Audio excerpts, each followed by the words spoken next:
Check करो आजू बाजू में। Sir watch.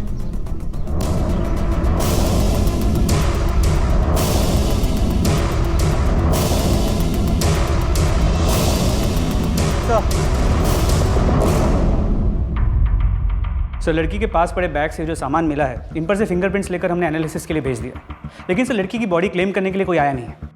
और आसपास के किसी पुलिस स्टेशन में कोई मिसिंग रिपोर्ट इस उम्र की लड़की की? सर हम पता लगा रहे हैं।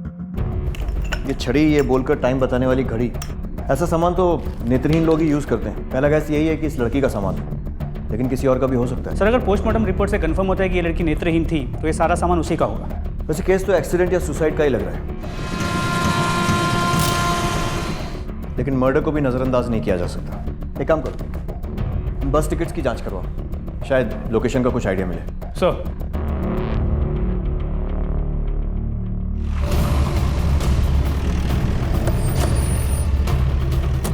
हाँ सर, ये टिकट हमारी बस कंपनी की है और सर ये कल का टिकट है। हबीबगंज से भोपाल जंक्शन के लिए काटा गया है और सर बाकी टिकट्स या तो हबीबगंज जाने के लिए है या हबीबगंज आने के लिए।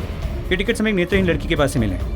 ये टिकट आपने काटी है? हमारी कंपनी की बहुत सारी बसेस और बहुत सारे कंडक्टर, बताना मुश्किल है सर किसने काटा है, क्योंकि सर बहुत सारे पैसेंजर्स हैं, किस किस को याद रखेंगे। ठीक है, thank you. Thank you. Habibganj चलो।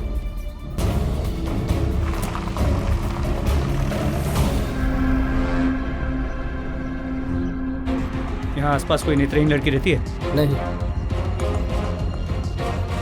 यहाँ आसपास कोई नेत्रहीन लड़की रहती है? हाँ साहब, पीछे वाली सोसाइटी में एक लड़की रहती है, उसका भाई रोहन यहीं ऑर्डर दे जाता है और उसके यहाँ सामान पहुँचाने मैं ही जाता हूँ साहब।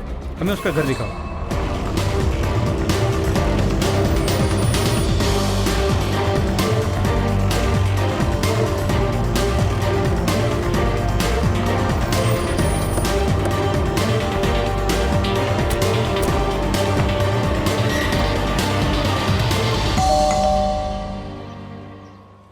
क्या हो गया साहब?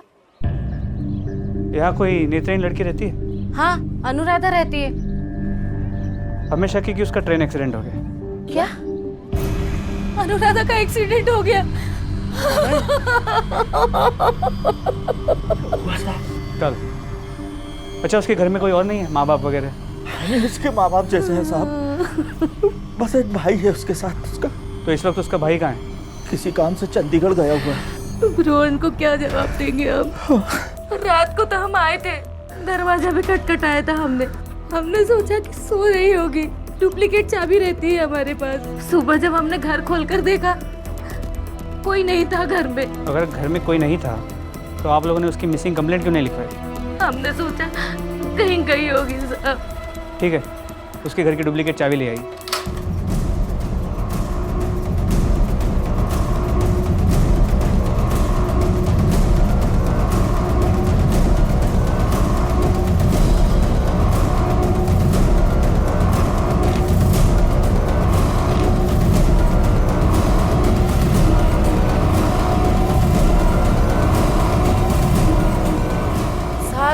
यही है अन्नू। आप लोगों को हमारे साथ बॉडी की शिनाख्त के लिए आना होगा।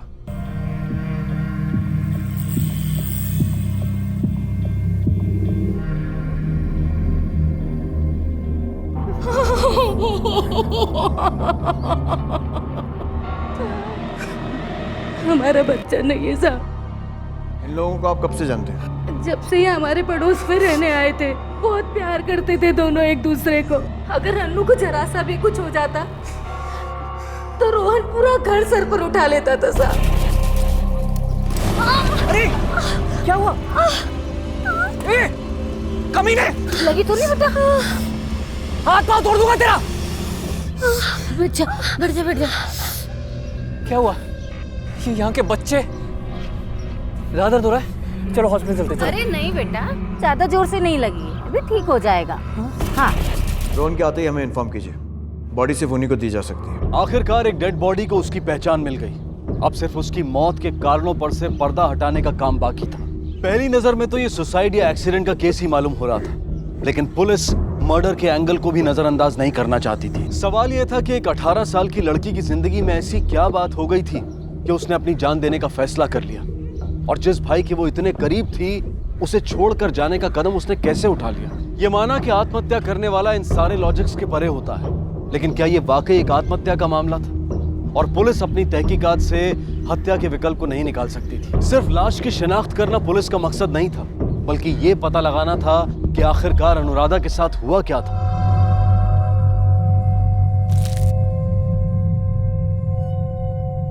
भैया भैया भैया, टाइम क्या हो रहा है? डॉक्टर अंकल ने कहा था 9 बजे दवा लेने को। अनु, हर बात मैं ही तुम्हें बताऊं क्या? तुम खुद क्यों नहीं पता कर लेती? भैया मैं कैसे? ऐसे। 8:55 a.m. ये क्या है भैया? ये घड़ी है। अब टाइम जानने के लिए तुझे मुझसे या किसी और से पूछने की जरूरत नहीं है, बस ये बटन दबाया और The time is 8:56 thank you a.m. भैया।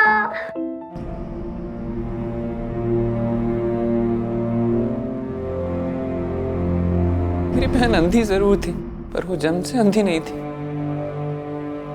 उसकी आंखें बिल्कुल नॉर्मल थी।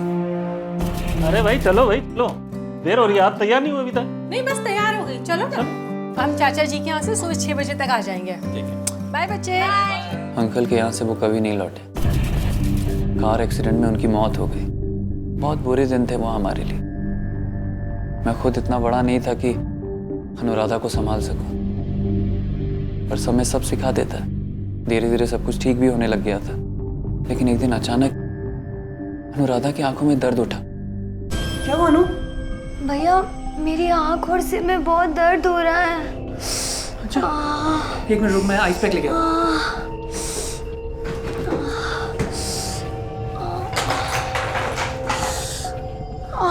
आराम मिल रहा है?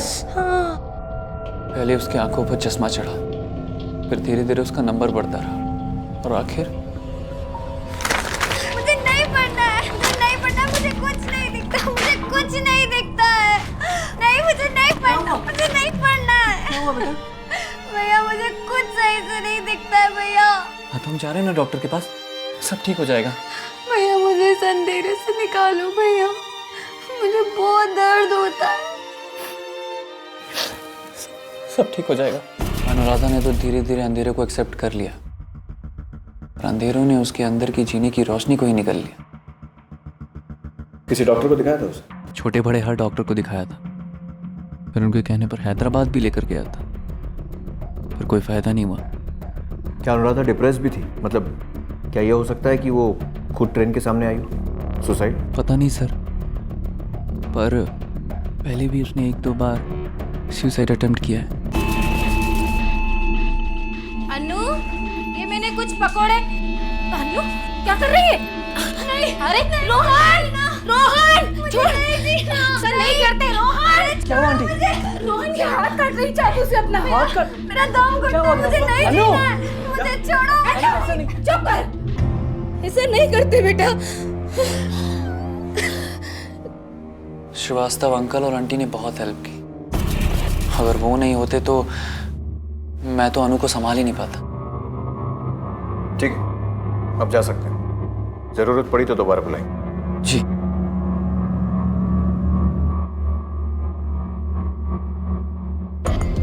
सर ये तो एक सिंपल सुसाइड केस लगता है। पोस्टमार्टम रिपोर्ट के हिसाब से भी ट्रेन से टकराने से ही मौत हुई है। किसी तरह का सेक्सुअल असॉल्ट भी नहीं है। पर किसी ने एक अंधी लड़की को ट्रैक पर जाने से रोका क्यों? कुछ तो नॉर्मल नहीं है। लगता तो सुसाइड ही है, लेकिन वो अकेले इतनी दूर तक पहुंची कैसे?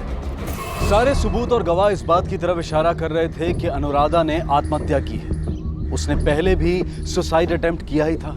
साफ तौर पर यह मामला डिप्रेशन से गुजर रही एक लड़की के अपने आप को खत्म कर देने का लग रहा था, लेकिन कुछ ऐसा था जिसकी वजह से पुलिस इस बात से पूरी तरह से कन्विंस नहीं हो रही थी। खासकर ये बात कि अनुराधा इतनी दूर अकेले क्यों गई होगी, और अगर एक अंधी लड़की सुसाइड करने के लिए ट्रैक पर चल रही होगी तो क्या उसे किसी ने नहीं देखा होगा? कुछ सवाल थे जिनके जवाब मिलना जरूरी था। क्या ये सब कुछ संयोग था या फिर एक सोची समझी साजिश?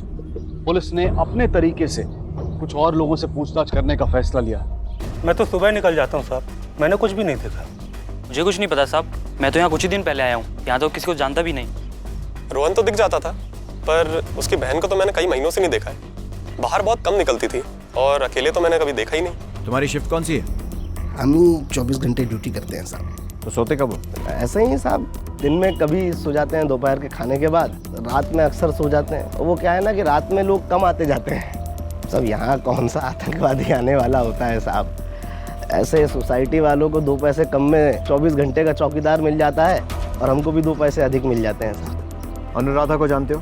वो अंधी लड़की साहब, रोहन की बहन। हाँ, 16 तारीख को यहाँ से बाहर निकली थी, देखा था? नहीं साहब। ठीक से याद करो। पक्का याद है साहब, रोहन उसका बहुत ख्याल रखता है। भैया जी, रोहन साहब। इंटरनेट से सब सीख लिया मैंने, 1 नंबर चोटी बनी है तेरी। रोहन साहब, हाँ, कल सुबह पानी नहीं आएगा तो आज शाम को ही भर लीजिएगा कल सुबह के लिए पानी। अच्छा ठीक है। 1 मिनट गुड्डू। हाँ, इसका ख्याल रखना, ठीक है? और ये कहीं बाहर जाए ना तो मुझे या श्रीवास्तव अंकल को फ़ोन कर देना। पक्का फ़ोन करेंगे साहब।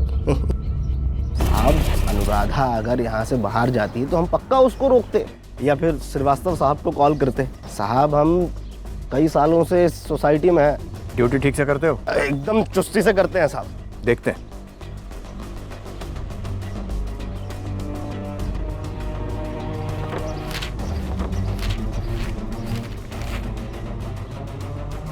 यह है चुस्ती की ड्यूटी।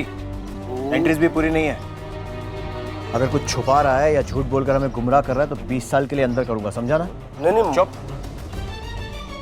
इन घरों में जाकर पूछताछ करते हैं कि वाकई में ये लोग आए थे या फिर फेक एंट्रीज। तो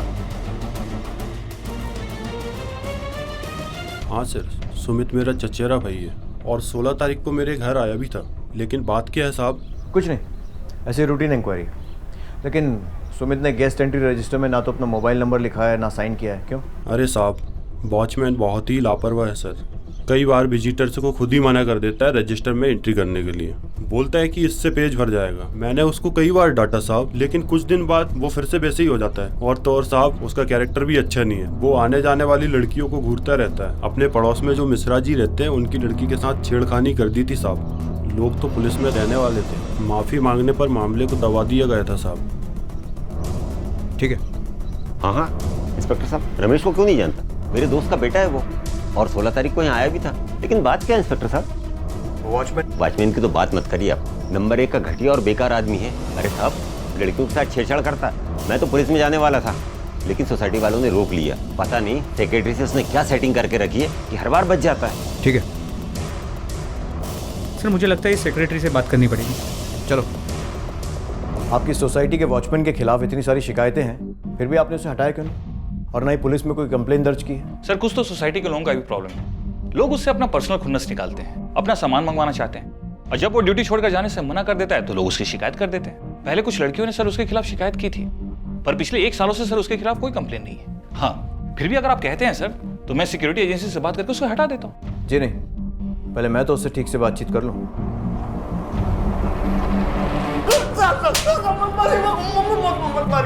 सच यही है साहब कि हमारा इसमें कोई कसूर नहीं है। हम मानते हैं साहब कि रजिस्टर में एंट्री को लेकर हम थोड़े लापरवाह जरूर थे, लेकिन रोहन की बहन वाले मामले में हमारा कोई लेना देना नहीं है साहब। हम पर भरोसा कीजिए, बहुत गरीब आदमी है हुजूर। एक अंधी लड़की अपने घर से निकलकर सोसाइटी के गेट से बाहर जाती है और तू देख नहीं पाता है, कैसे भरोसा कर लूं? हमारी किस्मत टूटी थी हुजूर। हो सकता है उसी वक्त हमारी आंख लग गई और ये आंख लग गई थी या जानबूझकर आंख बंद करके बैठा हुआ था? हाँ साहब, आप बेकार में हमको मार रहे हैं साहब। साहब, वो अमन भी तो उस दिन आया था, लेकिन वो बड़े घर में रहता है, पैसा वाला है, तो उसको नहीं पकड़िएगा। बस हम गरीब को ही मारिएगा सब मिलके। कौन अमन? श्रीवास्तव साहब का बेटा है। क्या? श्रीवास्तव का बेटा? और आपके बच्चे? हमारा बच्चा नहीं है साहब। हाँ, जो रोहन के पड़ोसी श्रीवास्तव, उन्हीं का बेटा है अमन। 1 नंबर का पियक्कड़। उस दिन महीनों के बाद आया था साहब। पहले भी रोहन की बहन से छेड़छाड़ के मामले में उसे सोसाइटी से बाहर निकाला जा चुका है। अभी के लिए छोड़ रहा हूँ, लेकिन एक चीज़ याद रखना, आगे से सोसाइटी में जो कुछ भी होता है उसकी 1-1 मिनट की खबर चाहिए मुझे। देंगे साहब। और ये मत सोचना कि तुझ पर से नज़र हट गई है। निकल। पुलिस को गलत जानकारी देना भी अपराध है, जानते हैं ना? सजा हो सकती है इसके लिए आपको। हमने कोई गलत जानकारी नहीं दी साहब। आपने कहा था आपका कोई बच्चा नहीं, फिर ये अमन कौन है? अमन ने मेरी कोख से जन्म जरूर लिया है, पर हमारा उससे कोई रिश्ता नहीं है। हम उसे घर से निकाल चुके हैं। घर से निकाल दिया तो मतलब वो आपका बेटा नहीं रहा। आपको मैं बताना चाहिए था कि आपका एक बेटा है जो अब आपके साथ नहीं रहता है। उस दिन वो यहाँ क्यों आया था? पैसे मांगने आया था साहब, पर हमने उसे बिल्कुल भी पैसे नहीं दिए। पैसे उसको दे देते तो उसकी आदत और बिगड़ जाती। क्या बताऊं साहब, उसे जुए और शराब की तो इतनी खराब आदत लगी है कि मेरे ऑपरेशन के लिए पैसे रखे हुए थे वो भी चुरा कर ले गया और जुए में हार गया। और एक बार तो हद ही कर दी उसने, अनुराधा पर बुरी नजर डाली। तब से हमने इससे कोई रिश्ता नहीं रखा, घर से निकाल दिया साहब। माँ बाप की बातों से ये तो क्लियर है कि वो वॉचमैन सही बोल रहा था। सिंह इस अमन को थाने बुलाओ।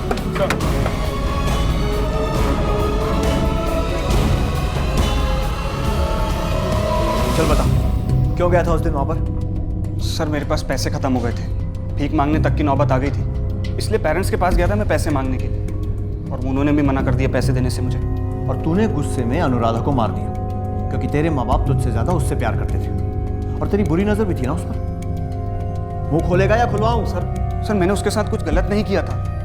हाँ, एक बार अनुराधा को देखकर बहका जरूर था मैं। सर उसका भाई चाबी छोड़कर जाता था रोज मेरे। हेलो, आंटी हैं? हाँ अंदर है। आंटी? हाँ बेटा। आंटी अनु का ख्याल रखिएगा। मैंने वैसे उसका खाना बना दिया है, जल्दी आने की कोशिश करूँगा मैं। हाँ अगर जल्दी आ गए तो हम शाम का खाना साथ में ही खाएंगे। जी। अपना ख्याल रखना। मुझे पता था वो अकेली रहती है, और मौका पाकर मैं उसके पास चला गया एक दिन।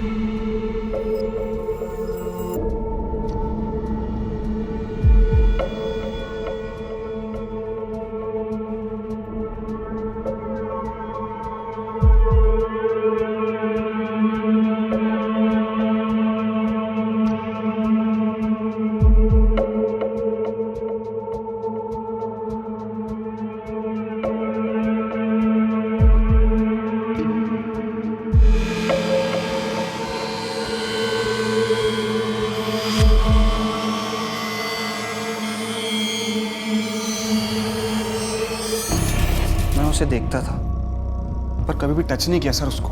लेकिन तेरे माँ बाप का कहना है कि तूने उसके साथ बदतमीजी की। सर वो झूठ बोलते हैं, मैंने ऐसा कुछ भी नहीं किया सर। सर बताता हूँ सर, एक बार, सिर्फ एक बार उसको टच किया था और मैं इंतजार करने लगा कि रोहन कब जाए और मैं वहां जाऊँ।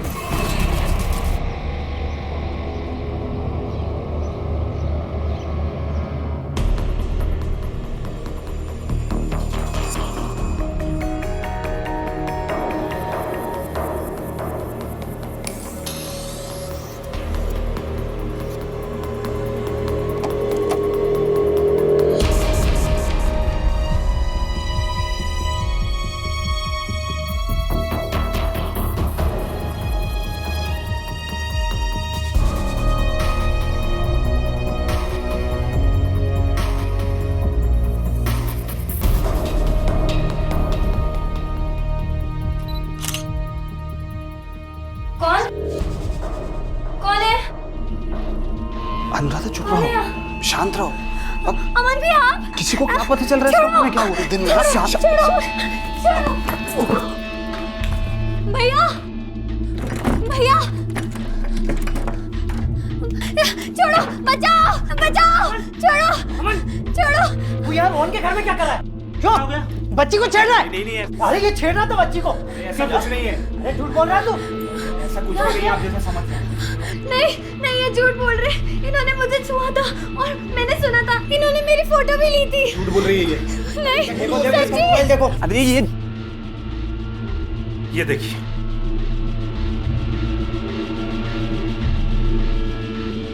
अमन, और इसी बात का बदला लेने के लिए तूने अनुराधा को ट्रेन के आगे धकेल दिया। सर मैं ऐसा क्यों करूंगा, और इस सब से मुझे क्या मिल जाएगा? सर वो कोई बच्ची तो है नहीं जो मेरे साथ चुपचाप चली आती। सर गुस्सा जरूर आया था मुझे उसके ऊपर, क्योंकि उसी के कारण मेरे घर वालों ने मुझे बाहर निकाला था। मैं बहुत परेशान था सर, और मैं ये सब क्यों करूंगा सर? ठीक है, अभी छोड़ रहा हूँ, लेकिन गायब मत होना। जी सर। जब बुलाऊं फौरन आ जाना। जी सर। निकल।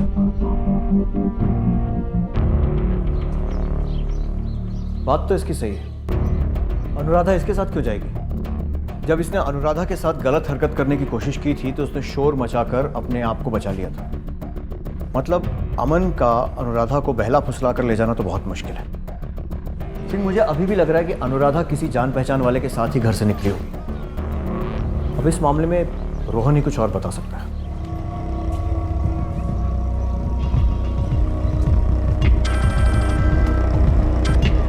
हेलो साहब, तू बात कर रहे हैं वॉचमैन? हाँ बोलो। साहब अभी अभी मैंने रोहन साहब की दोस्त को किसी से बात करते हुए सुना। साहब वो अनुराधा के मर्डर से जुड़ी कोई बात कर रही थी। रोहन साहब की दोस्त भी इसी सोसाइटी में रहती है साहब। पता मालूम है उसका? हाँ साहब, 2 गली छोड़ के। ठीक है, और कुछ पता चले तो अपडेट करना। जय हिंद साहब, बताते रहेंगे।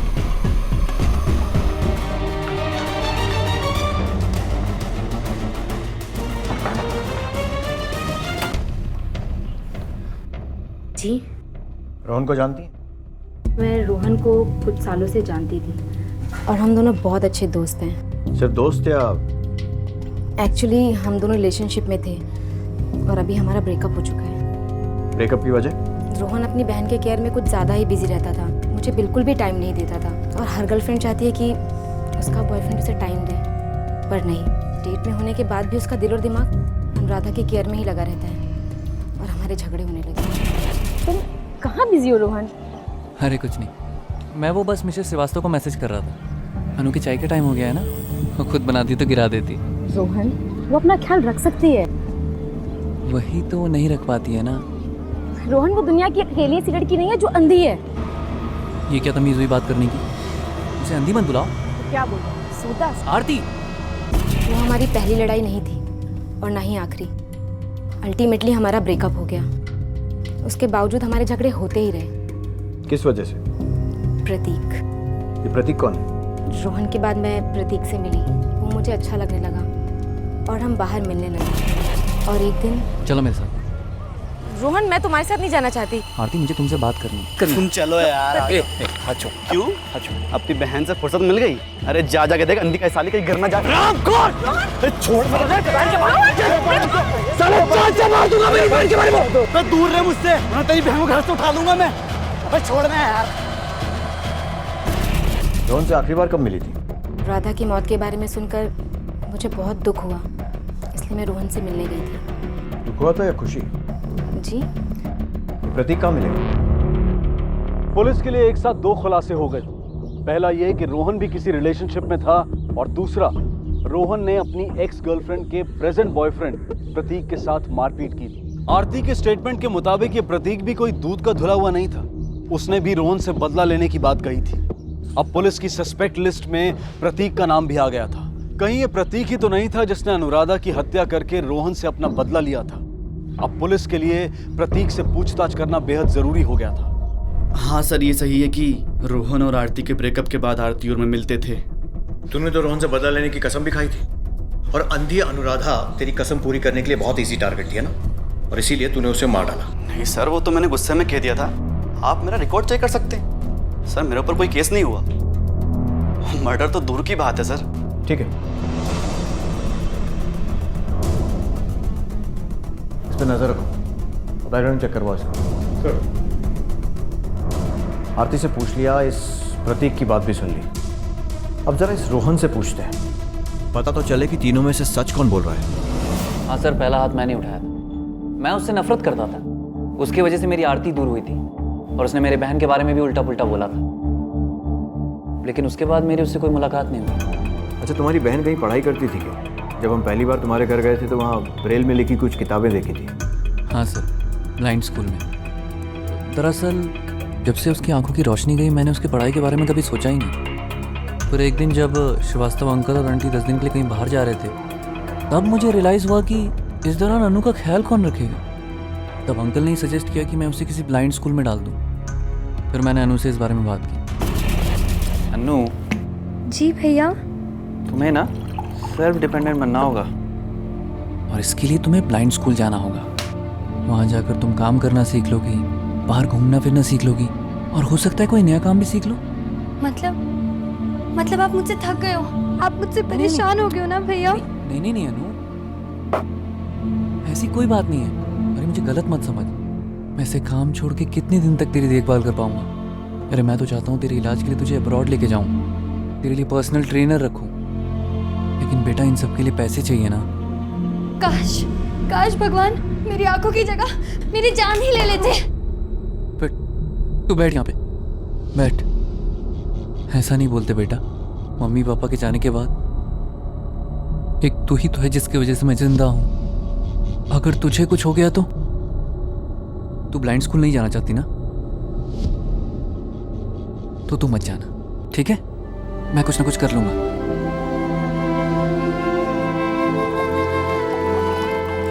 भैया शायद आप सही कह रहे हो, मैं अंधी हूँ, ये चीज मुझे एक्सेप्ट करनी ही होगी। पर क्या करूं भैया, इस अंधेरे में मेरा दम घुटता है। इस जिंदगी का क्या फायदा जिसमें मैं अपने भाई का चेहरा भी ना देख सकूं। अरे भैया आप कितने पतले हो गए हो। मेरी चिंता करने के कारण आप अपना ध्यान रखना भूल जाते हो ना भैया। नहीं है, ऐसा बिल्कुल नहीं है। नहीं भैया ऐसा ही है। अगर आप मुझसे प्रॉमिस करो कि आप अपना ध्यान अच्छे से रखोगे तो मैं ब्लाइंड स्कूल जाने के लिए तैयार हूँ।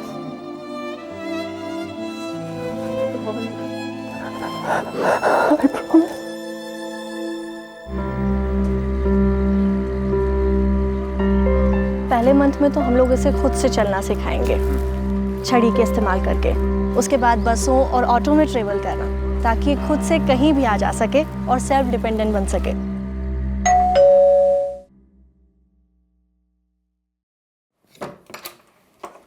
अरे अनु, भैया कैसी मेरी बहन? मैं एकदम ठीक हूँ। भैया आपको पता है मैंने ना टिकट खुद लिया और बिना किसी और के सपोर्ट के अकेले घर वापस आई। हाँ पता है इतने टाइम के बाद बस में जाने में बहुत मजा आया। अकेले? हाँ। झूठ बोलती है? नहीं, ये बिल्कुल सच बोल रही है। इसने अकेले ही पूरा ट्रेवल किया है। मैं तो बस इसीलिए साथ आई कि अगर कोई प्रॉब्लम हो तो मैं हैंडल कर सकूं। Cute sister, my best brother. कुछ दिन तक तो सब कुछ ठीक था, पर फिर एक दिन मुझे ब्लाइंड स्कूल से फोन आया। देखिए, जो लोग जन्म से अंधे नहीं होते हैं और कुछ समय बाद अपनी आंखों की रोशनी खो देते हैं, उनके साथ कुछ मानसिक परेशानियां हो जाती हैं। मैं समझता हूं अनुराधा के साथ भी कुछ ऐसा ही है। अब देखिए, आज सुबह ही उसने सुसाइड अटेम्प्ट किया। क्या? और जब हमारे स्टाफ के लोगों ने उसे रोकने का प्रयास किया तो उसने एक कसर फोड़ दिया। उसे किसी अच्छे साइकियाट्रिस्ट को दिखाने की जरूरत है। मैं अब और उसे यहाँ नहीं रख सकता, सॉरी। फिर मैं उसे अपने साथ ले आया। अनु को बहुत अटेंशन चाहिए होता। मैंने उसे डॉक्टर को दिखाया, उन्होंने उसे दवाइयाँ भी दी, उसका डिप्रेशन कम होने लगा। फिर एक दिन मुझे एक एनजीओ के बारे में पता चला जो ब्लाइंड लोगों को ब्लाइंड लोगों के साथ रखकर पर्सनल केयर और अटेंशन देती थी। मैंने जब अनु से इस बारे में बात की तो वो झट से मान गई। उसे ये जानकर खुशी थी कि वो किसी मैच्योर ब्लाइंड कपल के साथ रहेगी। बस चंडीगढ़ से आकर मैं उसे वहाँ ले जाने वाला था। कौन सा एनजीओ? वसुधा। पुलिस वसुधा एनजीओ गई और वहां जाकर पता चला कि रोहन ने सच में वहां पर अनुराधा के लिए बुकिंग करवाई थी। पुलिस डॉक्टर प्रधान से मिली और उन्होंने भी कहा कि अनुराधा हाई डिप्रेशन में थी और उन्होंने इस बात की पुष्टि की कि यह सुसाइड का मामला हो सकता है। किसी भी केस की फाइल को बंद करने से पहले पुलिस ये सुनिश्चित कर लेती है कि अब किसी भी दिशा में तहकीकात की कोई गुंजाइश नहीं रह गई है। और अनुराधा के केस में भी पुलिस ये केस की फाइल बंद करने ही वाली थी कि अचानक उनके सामने एक ऐसा तथ्य आया जिससे वो चौंक गए। ये तथ्य किसी किरदार के रूप में सामने नहीं आया था, बल्कि ये सिर्फ एक परिस्थिति की जानकारी थी और इस परिस्थिति का खुलासा सिर्फ एक ही शख्स कर सकता था। हमारी सारी इन्वेस्टिगेशन के बाद हम इस नतीजे पे पहुंचे कि अनुराधा ने सुसाइड किया था। अगर आपको हमारे इस नतीजे पे कोई भी डाउट हो तो अपना पॉइंट ऑफ व्यू बता सकते हैं। हम इस केस को फिर से इन्वेस्टिगेट करेंगे। जहाँ तक मुझे पता था मैंने आप लोग को सब कुछ सच सच बता दिया है।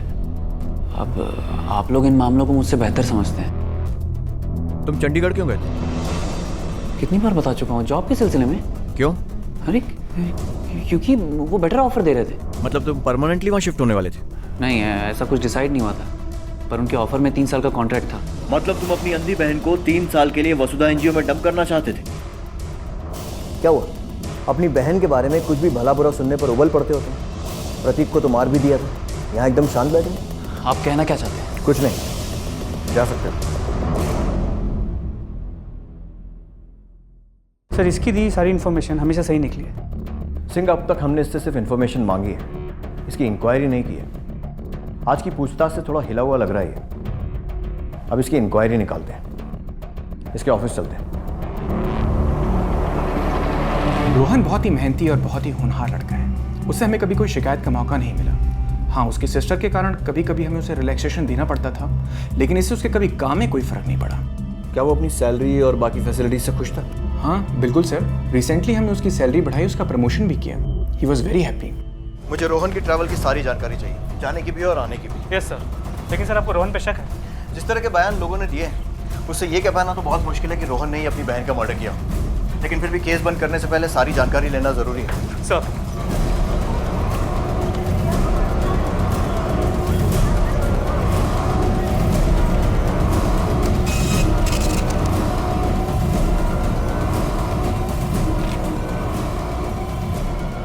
रोहन को बुलाओ। सर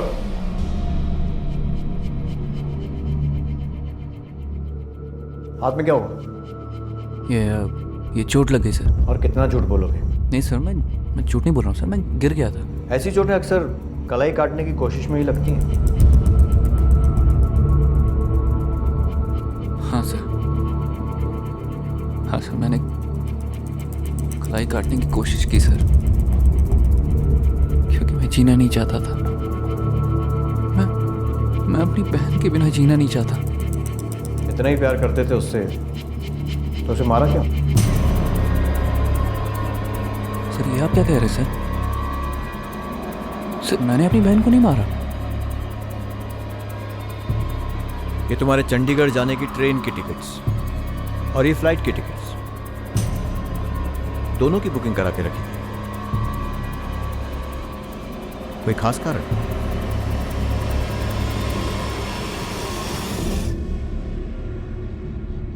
अपनी बहन को बहुत प्यार करता था। जानता हूं, और उसी गिल्ट में खुदकुशी करने की कोशिश की। जानना यह चाहता हूं कि उसे मारा क्यों? अपनी बहन को अपनी जान से भी ज्यादा प्यार करता था, पर मैं आरती को भी चाहता था। मैं आरती के साथ जीना चाहता था, पर अनु के वजह से हमारे रिश्ते में तनाव बढ़ने लगे। मैं 3-4 घंटे में आऊंगा, फिर हम खाना साथ। अरे अनु, अरे ये कैसे हो गया? भैया भैया वो वहाँ चोट लग गई। हेलो। हाँ हाय आरती। आरती, आई एम रियली सॉरी, मैं आज आ नहीं पाऊंगा। वो अनु को चोट लग गई है थोड़ी। मैं कब तक तुम्हारा इंतजार करूं रोहन? रोज तुम कोई ना कोई बहाना देते हो, अनु ये अनु वो। एक काम करते हैं, हम ब्रेकअप कर लेते हैं। हाँ ये सही होगा। तुम जाकर ना अपनी लाडली बहन को संभालो, और प्लीज आज के बाद मुझे फोन मत करना। अरे आरती मेरी बात तो सुनो। आरती हेलो हेलो। बाद में मेरा और उसका ब्रेकअप हो गया। मैं अंदर ही अंदर घुटने लग गया था। ये समझ में ही नहीं आ रहा था कि मैं करूं तो क्या करूं। ना मैं अनु को छोड़ पा रहा था और ना ही आरती को भुला पा रहा था। मैं बस इतना जानता था कि अगर अनु किसी तरह मेरी लाइफ से चली जाए तो आरती मेरी जिंदगी में आ जाएगी। फिर मुझे कहीं से पता चला कि एक NGO है जो ब्लाइंड लोगों को स्टेशन से उठाते हैं और उनके फूड और शेल्टर का इंतज़ाम करते हैं। फिर मैंने एक प्लान बनाया। मैंने 14 तारीख को चंडीगढ़ की ट्रेन की टिकट ली और 18 की रिटर्न, और फिर मैं 16 तारीख की फ़्लाइट से भोपाल आ गया और उसे फ़ोन किया।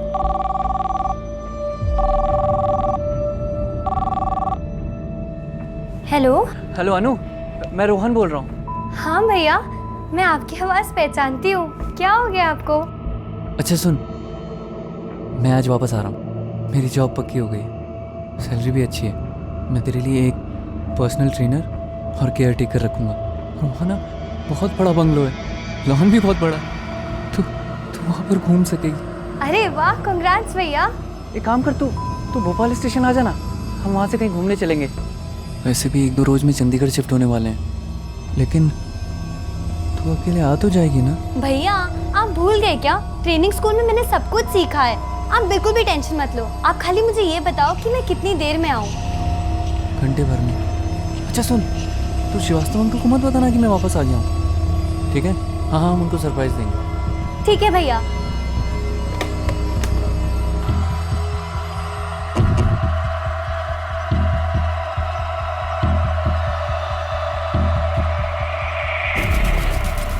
भोपाल स्टेशन पहुंच गई। मैं उसे लेके प्लेटफॉर्म पर आ गया। तू बस 1 मिनट यहाँ ठहरा। हाँ। मैं अभी टिकट लेकर आता हूँ, यहीं पर रुकना। हाँ।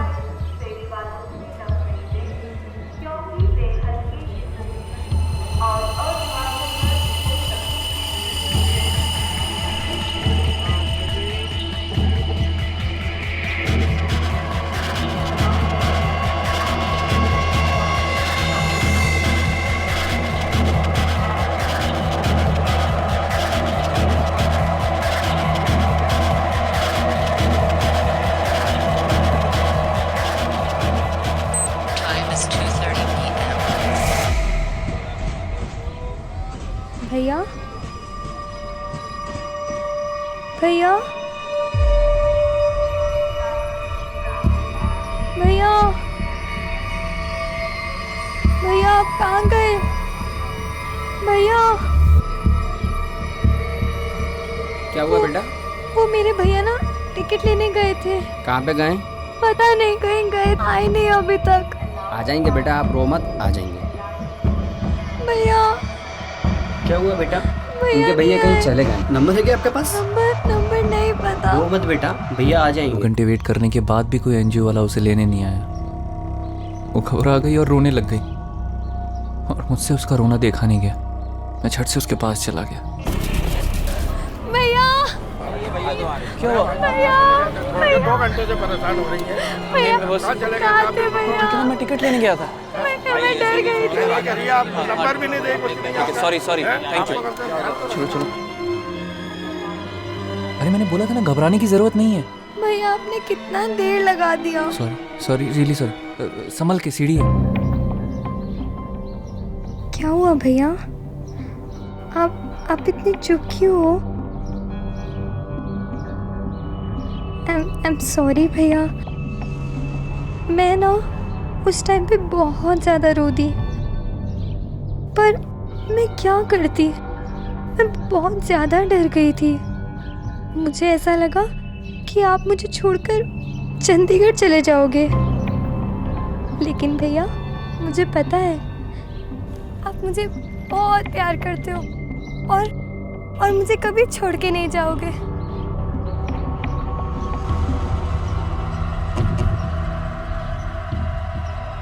भैया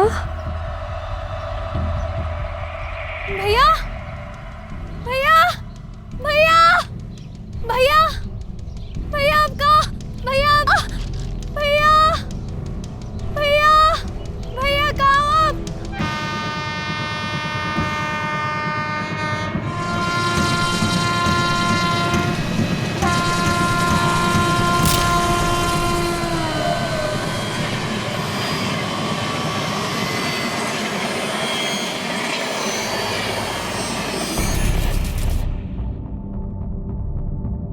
मुस्कुरा रही थी,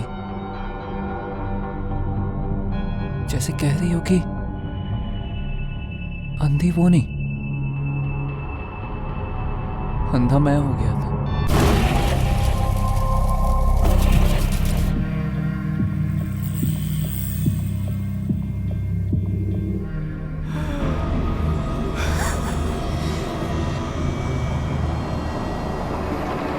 भावनात्मक यानी कि इमोशनल परेशानियां थी रोहन के साथ, लेकिन उनसे छुटकारा पाने के लिए उसने जो तरीका अपनाया वो निहायत ही क्रूर था। जब कोई रिश्ता बोझ बनने लगता है तो उस बोझ से छुटकारा पाने के लिए कई बार लोग जुर्म का सहारा लेने की तरफ बढ़ जाते हैं। अगर आपकी जिंदगी में भी कोई रिश्ता बोझ बनने लगे तो अकेले में घुटने से बेहतर है कि आप किसी अपने दोस्त या रिश्तेदार से बात करें या फिर किसी डॉक्टर से मिलें। रोहन अगर चाहता तो अपनी परेशानियां श्रीवास्तव जी के साथ डिस्कस करके भी कोई रास्ता निकाल सकता था, लेकिन उसे लगा कि ऐसा करने से उसकी एक अच्छे भाई की छवि खराब हो सकती है। भाई बहन का रिश्ता किसी छवि का मोहताज नहीं होता है, ये एक पवित्र और आजीवन निभाने वाला रिश्ता माना जाता है। अपनी छवि को बचाने के चक्कर में रोहन ने इस पाक रिश्ते को दागदार कर दिया और जो उसे इस दुनिया में सबसे ज्यादा चाहती थी उसे खो दिया। जब भी आप कभी इमोशनली कंफ्यूज या हेल्पलेस महसूस करें तो एक दस्तक है कि आप शायद कोई गलत फैसला ले सकते हैं। ऐसे में ध्यान रखें कि आपको मदद की जरूरत है। अपनी कमजोरियों को पहचानें और उसे अपने भरोसे के लोगों के साथ शेयर करें। एक दूसरे का इमोशनल सपोर्ट बने, इससे आप भी खुश रहेंगे और आपके अपने भी।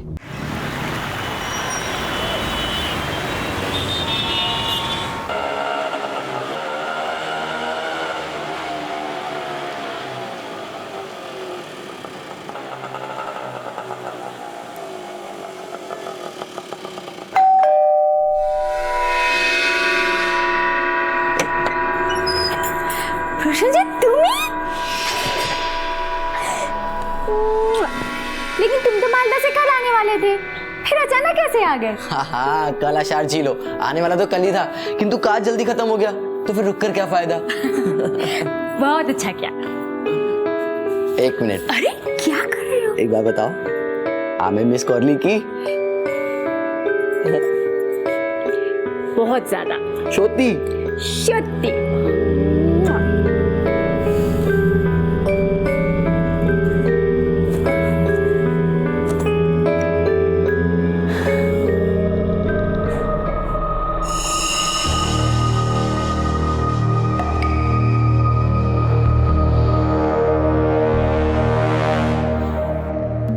अरे क्यों हलो, ऐसे क्यों बैठी हो?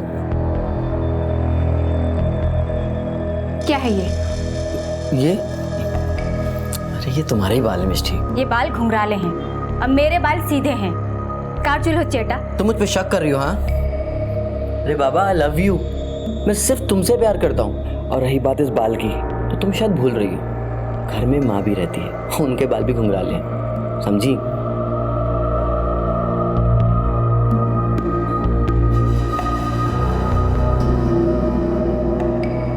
माँ। हाँ बोलो बेटा। माँ ये देखो ना, प्रशंजीत के शर्ट पे किसी लड़की का बाल। तू इसके लिए इतना परेशान होकर घूम रही है?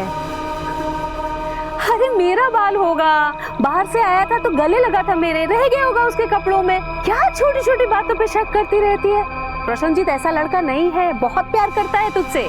हाँ ऐसे जाओ चट कर।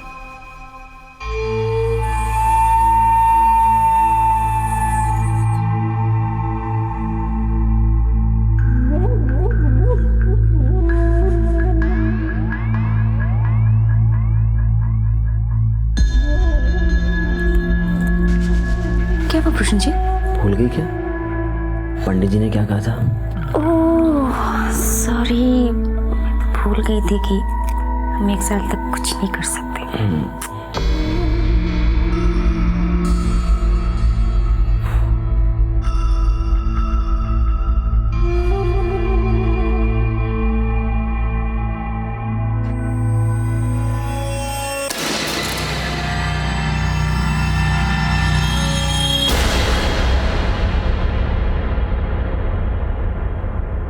प्रशंजीत, ओ प्रशंजीत, आज मुझे ऑफिस छोड़ने चलोगे? आज बहुत थका हुआ हूँ, एक्चुअली ट्रैवलिंग बहुत ज़्यादा करना पड़ा ना इस बार।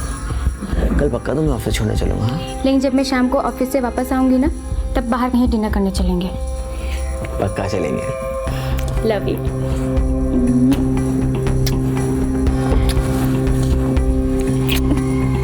Love you too. बाय। ध्यान रखना अपना। जाओ। बापी, बापी, आमी आसছি बेटा।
सॉरी प्रशंजीत, आज डिनर का प्लान कैंसिल करना पड़ा। वो क्या है ना, ऑफिस में बहुत काम था इसलिए लेट हो गई मैं। कोई बात नहीं मिस्टी, फिर कभी चल लेंगे।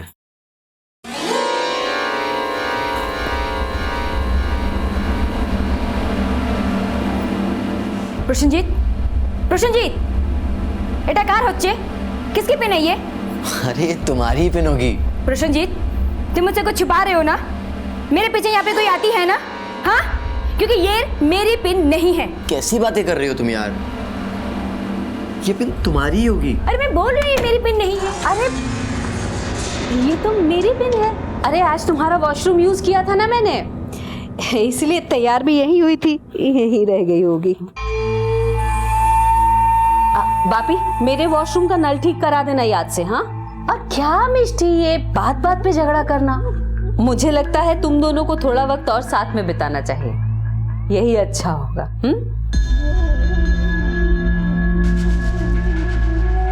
मिष्टी,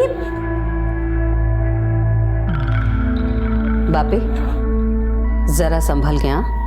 एक गलती सारा खेल बिगाड़ सकती है।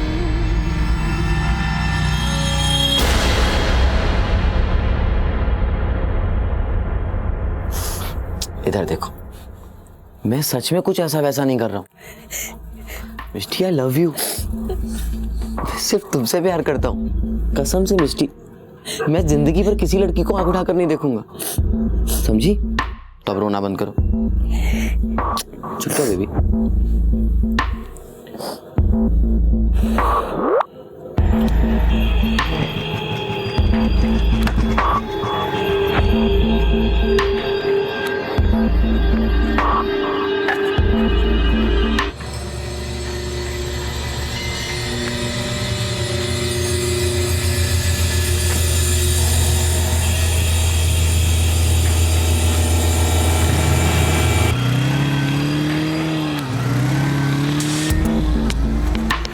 दादा, कोई बाइक के पीछे चलो, चलो।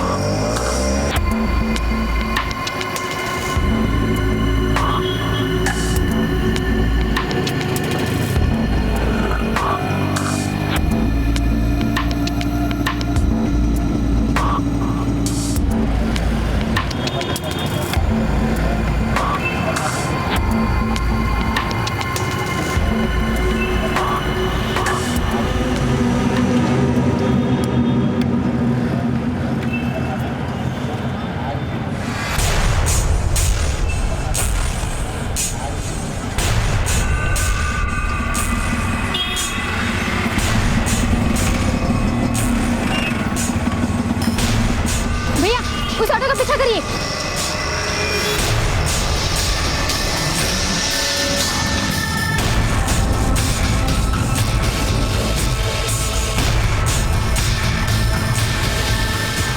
दादा थामो, बस ये रुको।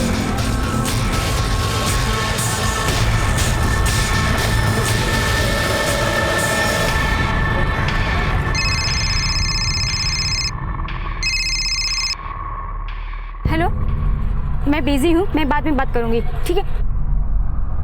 पहले दा फाइल टके, आज नहीं आ पाऊंगी, समझ में नहीं आता बात।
हाँ मिष्टी, ये बात सही है कि अब हमें शादी कर लेना चाहिए, किंतु तुम ही बोलो कैसे करूं शादी? बैंक में सिर्फ 5,000 रुपये पड़े हैं। तो এটা प्रॉब्लम কি আছে? আমি আছি তো, मैं हूँ ना, पैसे अरेंज हो जाएंगे। ना मिष्टी, तुम तो जानती हो मुझे किसी के आगे हाथ फैलाना अच्छा नहीं लगता। तुम्हें हाथ फैलाने की कोई जरूरत नहीं है। मेरे बाबा ने मेरी शादी के लिए पैसे फिक्स डिपॉजिट में डाले थे जो मेरे नाम पे हैं। देखो प्रसन्नजीत, ये जरूरी नहीं है कि घर सिर्फ एक मर्द के पैसे से चले, उसका बोझ औरत भी उठा सकती है। और फिर जब तक तुम्हें नौकरी नहीं मिल जाती, मेरी नौकरी तो है ना, डोंट वरी। ठीक आज मैं माँ से बात करता हूँ। सोना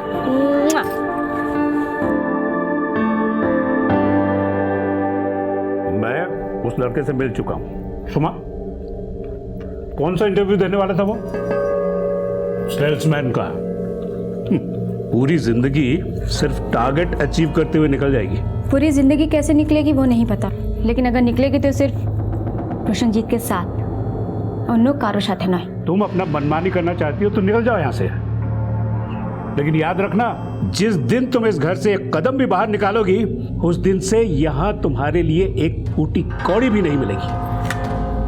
बस यही फर्क है आप में और प्रसन्नजीत में। आपका रिश्ता शर्त पे टिका है, लेकिन उसका प्यार पे, भालोबाशा पे। देखिए, ये देखो, अगर उसने उस 2 टके के लड़के के साथ शादी की ना, तो मेरा उसका नाता खत्म।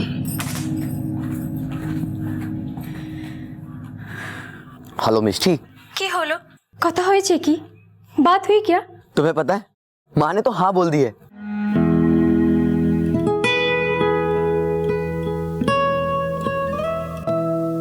देखो मिष्टी, तुम्हें कोई प्रॉब्लम है ना, तो हम कुछ दिन और वेट कर सकते हैं। आना, अब वेट करने की कोई जरूरत नहीं है।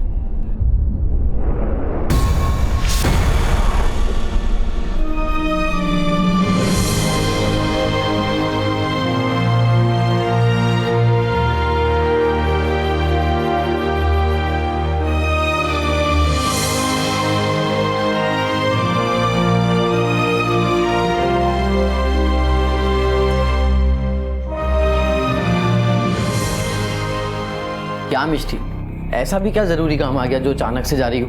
अरे बाबा, तुम तो जानते हो ना ऑफिस के काम कैसे होते हैं। बस मैं 1-2 दिन में आ जाऊंगी। इनफैक्ट मैं एक ही दिन में आ जाऊंगी। चलो बाबू, वहाँ पहुँचते मुझे फोन करना, ठीक है? बिल्कुल। और अपना ख्याल रखना। और तुम भी अपना ख्याल रखना। चलो, ध्यान से जाओ।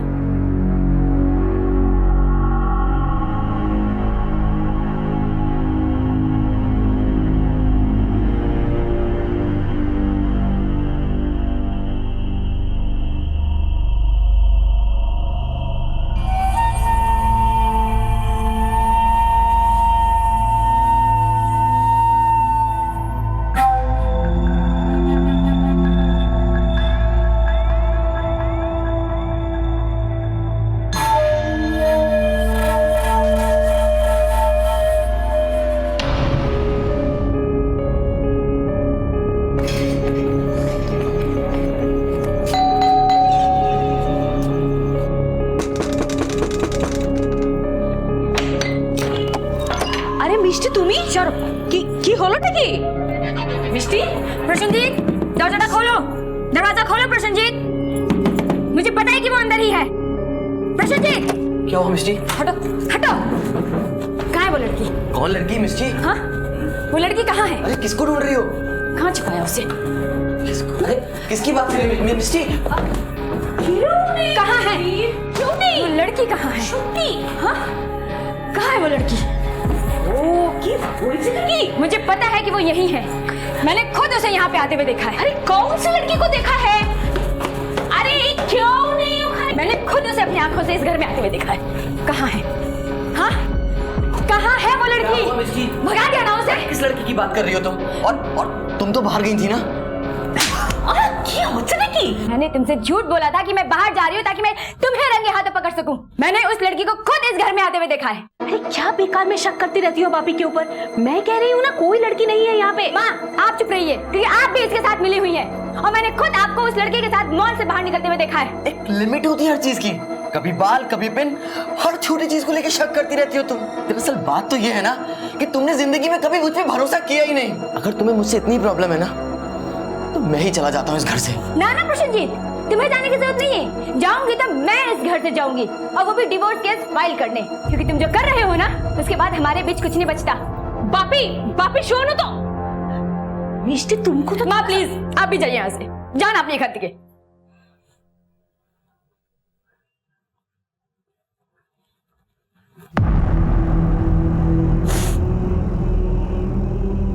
उम्र की एक दहलीज पर पहुंचने के बाद हर इंसान अपने लिए एक साथी तलाशने लगता है, लेकिन कई बार जब यह तलाश लंबी होती जाती है तो अपने लिए सही और गलत साथी को पहचानने की नजर भी धुंधली पड़ जाती है। मिष्टी के साथ भी कुछ ऐसा ही हुआ। उम्र के एक पड़ाव पर उसने ये निष्कर्ष तो निकाल लिया कि प्रसन्नजीत ही उसके लिए बिल्कुल सही साथी है, लेकिन जैसे जैसे वक्त बीतता गया और प्रसन्नजीत की असलियत उसके सामने जाहिर हुई तो उसकी नजरों पर पड़ा पर्दा भी हट गया। पर इसके साथ ही उसे लगी एक गहरी चोट, एक ऐसी चोट जिस पर मरहम लगाने वाला भी कोई उसके पास नहीं था, क्योंकि शायद मिष्टी के लिए देर काफी हो चुकी थी। उसके पास तो मां की गोद भी नहीं थी जहां वो मन भर कर रो सके। और फिर मिष्टी ने तलाक का फैसला किया, पर इस झगड़े के ठीक बाद अचानक प्रसन्नजीत गायब हो गया।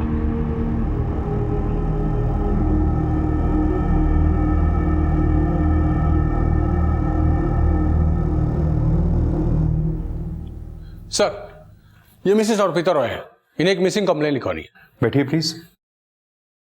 मेरे बेटे को ढूंढ दो साहब, मेरा बेटा घर नहीं आया। क्या नाम है आपके बेटे का और कितने दिन से वो घर नहीं आया? प्रसन्नजीत रॉय है। 2 दिन पहले गया था ऑफिस के काम से, बोला था 1 दिन में ही लौट आएगा, अभी तक आया नहीं वो साहब। आपने उसके ऑफिस में किसी से बात की? वहाँ किसी को जानती नहीं मैं साहब। ठीक है, आप अपने बेटे का ऑफिस का एड्रेस, मोबाइल नंबर और बाकी की डिटेल्स दीजिए। जैसे ही हमें कुछ पता चलेगा हमें खबर करबो।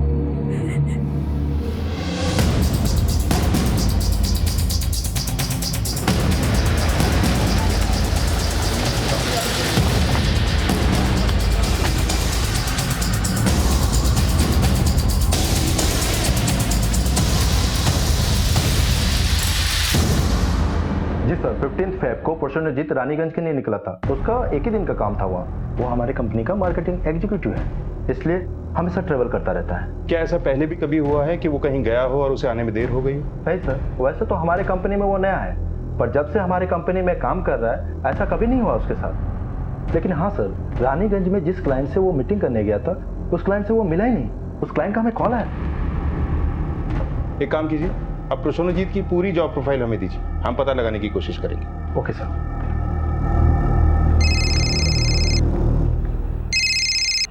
हाँ बोलो। क्या? ठीक है, हम अभी आते हैं। सर, सोनारपुर से कॉल था, वहाँ एक औरत की लाश मिली है। चलते हैं।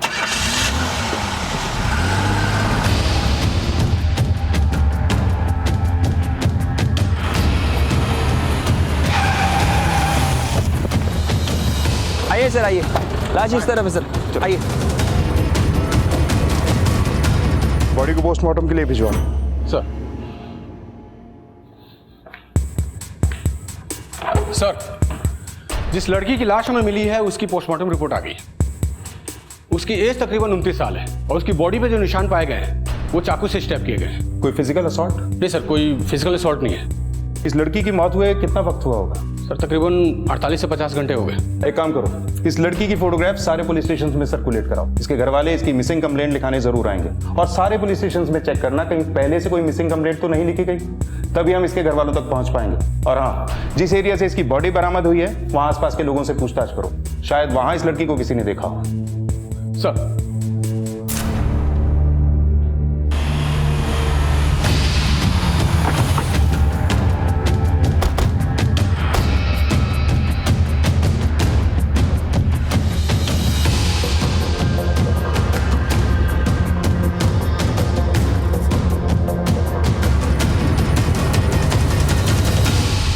सर,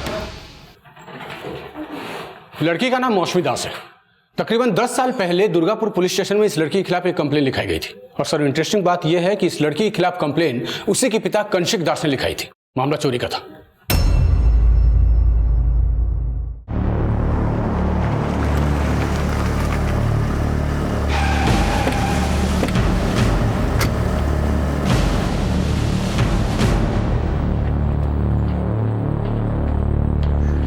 जी सर, ये मेरी बेटी है मौसमी। तो फिर ये आदिलपुर में क्या कर रही थी? मुझे नहीं पता सर, पिछले 10 साल से मेरा इसका कोई लेना देना नहीं है।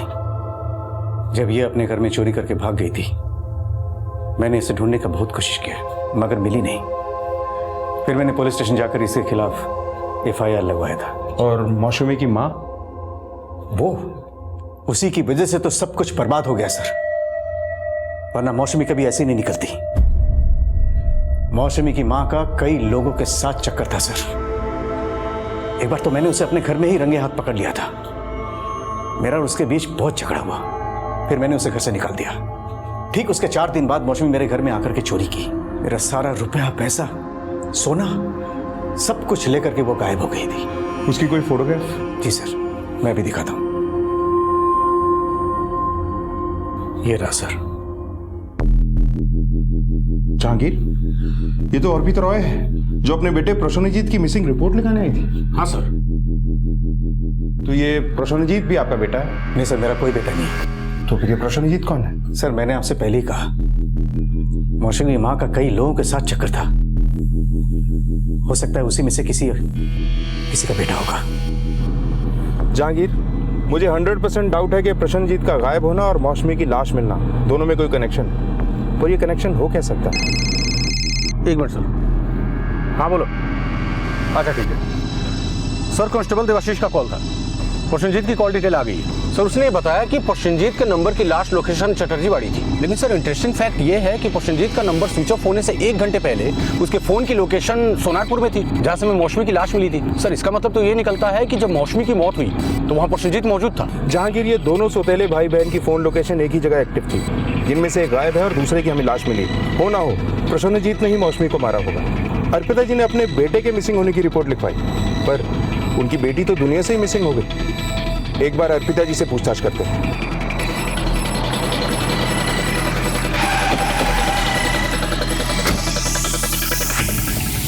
कौशिक के साथ मेरा अक्सर ही झगड़ा होता था साहब।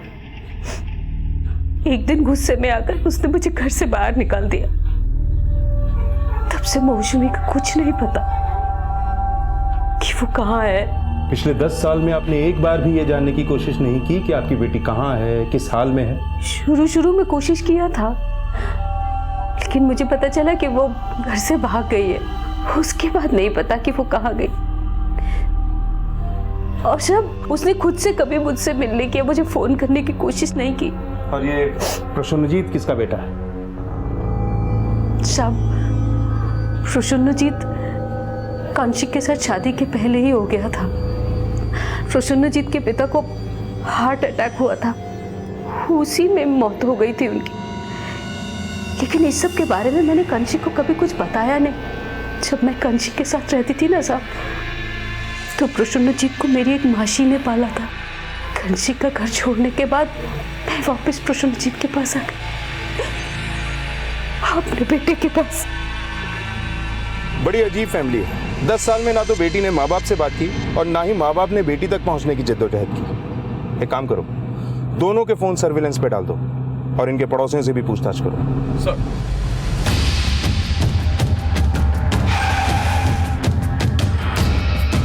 सर मैंने दोनों के पड़ोसियों से बातचीत की। इस बीच एक इंपॉर्टेंट बात सामने आई। प्रसन्नजीत के पड़ोसियों ने उसके घर मौसमी को आते जाते देखा था। इसका मतलब मौसमी की माँ हमसे झूठ बोल रही है। लेकिन उसने ऐसा किया क्यों? बुलाओ उसे, एक बार सख्ती से पूछताछ करनी होगी। अर्पिता जी, आपने तो कहा था पिछले 10 साल से आपका आपकी बेटी से कुछ लेना देना नहीं, पर वो तो आपके घर आती जाती है। नहीं साहब, ऐसा कुछ भी नहीं है। मुझे तो पता भी नहीं है कि वो मेरे घर आती जाती थी। वो आपके घर आती जाती थी और आपको पता ही नहीं है? शुद्धि साहब, मेरी बात पर विश्वास कीजिए आप। साहब, हो सकता है ये सब कुछ कौशिक का किया हुआ हो। कौशिक का? हाँ साहब, हो सकता है उसे मेरी शादी के पहले के संबंध के बारे में पता चल गया हो, उससे वो मेरे बेटे के बारे में पता चल गया हो। उसको ऐसा लगता हो कि मौसमी उसकी बेटी नहीं है। वैसे भी मेरी खुशियों से हमेशा जलता था वो साहब। मुझे फंसाने के लिए ये सब कुछ किया उसने साहब। मौसमी को पहला फुसलाकर उसने अपनी तरफ कर लिया और उसके साथ मिलकर ये जाल बुना साहब। मिस्टी कहाँ है? ऑफिस में गई है सर। सर एक मिनट सर, कौशिक की कॉल डिटेल से हमें यह पता लगा है कि उसका नंबर उस रोज उसी लोकेशन पे एक्टिव था जहां से हमें मौसमी की लाश मिली थी। और सर वहीं पर प्रसन्नजीत का नंबर भी एक्टिव था।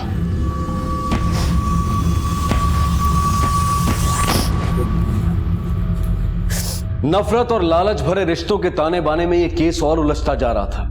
पुलिस के शक की सुई मौसमी के माता पिता पर थी और तभी पुलिस को मौसमी के पिता कनिष्क के कॉल रिकॉर्ड्स मिले, जिससे मिली जानकारी से यह बात बिल्कुल साफ हो गई कि इस हत्या के पीछे मौसमी के पिता का हाथ है। आखिर हुआ क्या था? क्यों मारा गया था मौसमी को? इन सवालों का जवाब पाने के लिए पुलिस ने मौसमी के पिता कनिष्क को गिरफ्तार कर लिया। सर देखिए, मैंने कुछ भी नहीं किया। चलो, आप लोगों को गलतफहमी हो रही है सर। मेरी बात सर, मैंने कुछ भी नहीं किया सर। आप तो खामखा मुझे लेके जा रहे हैं। सर, मुझे मौसमी का फोन आया था, इसलिए मैं वहां गया था। उसने मुझे 10 साल बाद फोन किया था साहब। इतने लंबे समय के बाद मुझे लगा कि शायद वो सुधर गई होगी, इसलिए मैंने उससे मिलने का फैसला किया था साहब।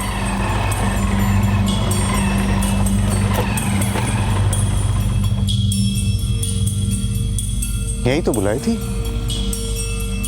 मौसमी, मौसमी, मौसमी, मौसमी, मौसमी। मैं बहुत डर गया था सर। मुझे लगा कि सब यही बोलेंगे कि मैंने मौसमी को मार दिया है। लोगों के पास एक बोलने के लिए वजह भी तो हो जाती है ना, कि मैं क्यों 10 साल बाद यूं अचानक उससे मिलने गया। और एक टेस्ट, एक और कहानी। ऐसी कहानी हम कई बार सुन चुके हैं। तुझे तो वो तब से नापसंद थी ना, जब से उसने तेरा घर लूटा था। ऊपर से तुझे ये लगता था कि मौसमी तेरी बेटी है ही नहीं, इसीलिए तूने उसे मार डाला ना। तुम ही मेरा छना। ना सर, मैंने किसी को नहीं मारा सर। अगर मेरे दिल में उसके खिलाफ कुछ था भी, तो मैं 10 साल बाद उसे क्यों मारूंगा साहब? और फोन उसे नहीं किया था साहब। जब मौसमी ने तुझे फोन किया तो कितने बजे किया था? रात को करीब 10 सवा 10 हो रहे होंगे सर। उस रात 10:13 पे कनिष्क के नंबर पे एक लैंडलाइन नंबर से कॉल आया था। जहांगीर, क्या ऐसा हो सकता है कि ये खून इसने किया ही ना हो? ये कोई और ही है जो इस सब में उसे फंसाना चाहता है। उसी ने कनिष्क को फोन करके वहां बुलाया होगा। वैसे भी मौसमी का खून तो दिन में हो चुका था और इसे कॉल रात को किया गया। जहांगीर, इस प्रसन्नजीत का मिलना बहुत जरूरी है। बिना उसके मिले ये गुत्थी नहीं सुलझ सकती। जैसे भी, जहां से भी पॉसिबल हो, मुझे ये प्रसन्नजीत चाहिए।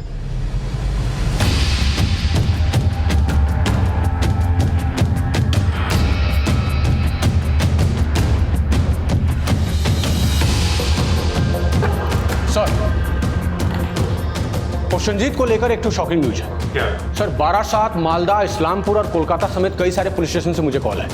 सर, इन सारी जगह की पुलिस को भी प्रसन्नजीत की तलाश है। सर, इन सारे केसेस में उसने कुछ लड़कियों के साथ शादी की, फिर उनके साथ कुछ वक्त बिताया और उनका भरोसा जीत लेने के बाद उनके रुपये और गहने लेके चंपत हो गया। और सर, इन सारे केसेस में मौसमी को भी देखा गया था। तो इस खेल में भाई बहन की जोड़ी थी जो बड़े बड़े हाथ मार रही थी। हाँ सर, प्रसन्नजीत पहले लड़कियों से शादी करके उनका भरोसा जीत लेता था। उसके बाद उसकी बहन उस घर में घुस के लूट के वारदात को अंजाम देती थी।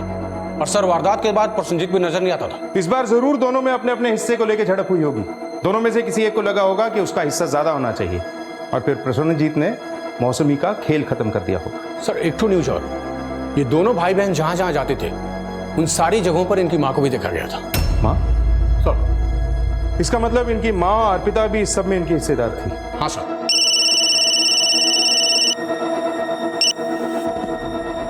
हाँ बोलो सर, प्रसन्नजीत की माँ झूठ बोल रही है। क्या?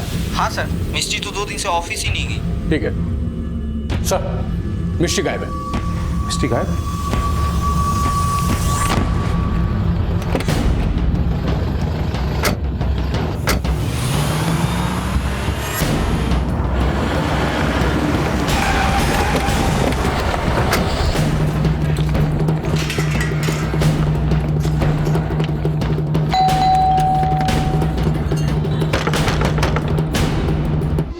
तोड़ दो।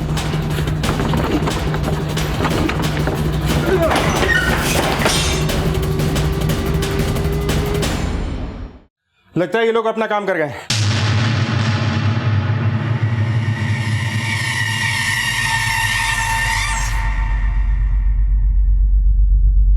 सर, लगता है साथ में रुपए और गहने लेके चंपत हो गए। सर, ऊपर भी सारा सामान बिखरा पड़ा है, घर में कोई नहीं है सर। ये माँ बेटा बहुत ही चालाक है। सारा सामान लेकर यहाँ से गायब हो गए। जहांगीर, पता लगाओ ये घर किसके नाम पर है और इस प्रसन्नजीत ने अब तक जितने लोगों को भी चूना लगाया सबके बैंक डिटेल इकट्ठा करो। सारे अकाउंट्स को चेक करो। हो सकता है इन सब में कोई ऐसा कॉमन बैंक अकाउंट हो जो हमारे काम का। ये मिस्टी कहाँ है? मिस्टी की जान को खतरा है। चलो। आखिर इस केस में पुलिस के सामने एक चौंका देने वाला सच आया। प्रसन्नजीत के साथ मिलकर उसकी सौतेली बहन मौसमी और इन दोनों की मां अर्पिता लोगों को शादी के झांसे में फंसाकर लूटने का काम किया करते थे। क्या इन तीनों की तिकड़ी बिगड़ चुकी थी जिसकी वजह से मौसमी को अपनी जान से हाथ धोना पड़ा? और इनका अगला शिकार शायद मिष्टी थी जिसे प्रसन्नजीत ने अपने प्यार के जाल में फंसाया था। पर आखिर मिष्टी थी कहां? क्या उसके साथ भी कोई अनहोनी होने वाली थी? देखो अम्मा की छेड़ा था, प्लीज मुझे छोड़ दो। अब मैं प्रसन्नजीत के बारे में भी किसी को कुछ नहीं बोलूंगी। बोलेगी तो तू तब ना जब हम तुझे बोलने देंगे। हाँ? कल सुबह निर्वाण तेरा सारा पैसा बैंक से निकाल लेगा, उधर तेरा पैसा निकलेगा और इधर तेरी जान। सब ठीक?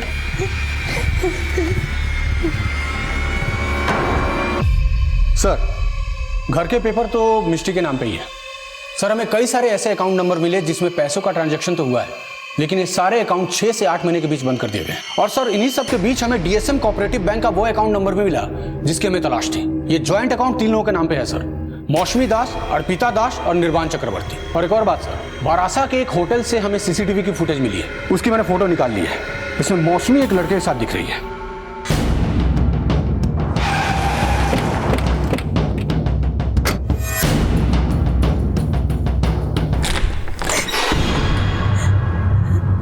मोड़ते आवे तो के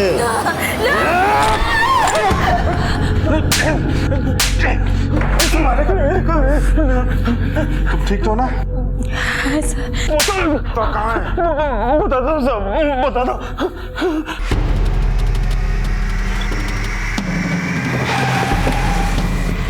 मैडम, आपको हमारे साथ थाने चलना है। लेकर मुझे मैंने कुछ किया नहीं है।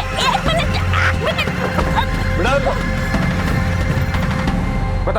बता प्रसन्नजीत कहाँ है? कहाँ छुपाया तुम लोगों ने उसे? सब सत्य बोलती साहब, मुझे कुछ नहीं मालूम साहब। देख, झूठ मत बोल, तेरे बारे में मैं सब कुछ जानता हूँ। सीधे सीधे बता दे वरना वो हाल करूंगा कि याद रखेगा। जल्दी बोल। साहब हमें किसी जाएंगे ना साहब। तो फिर किसे मालूम है? जल्दी बोल।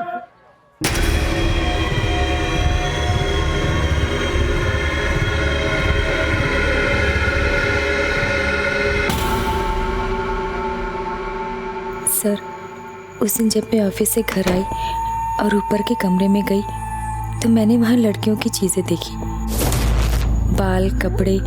मुझे लगा कि कोई लड़की है।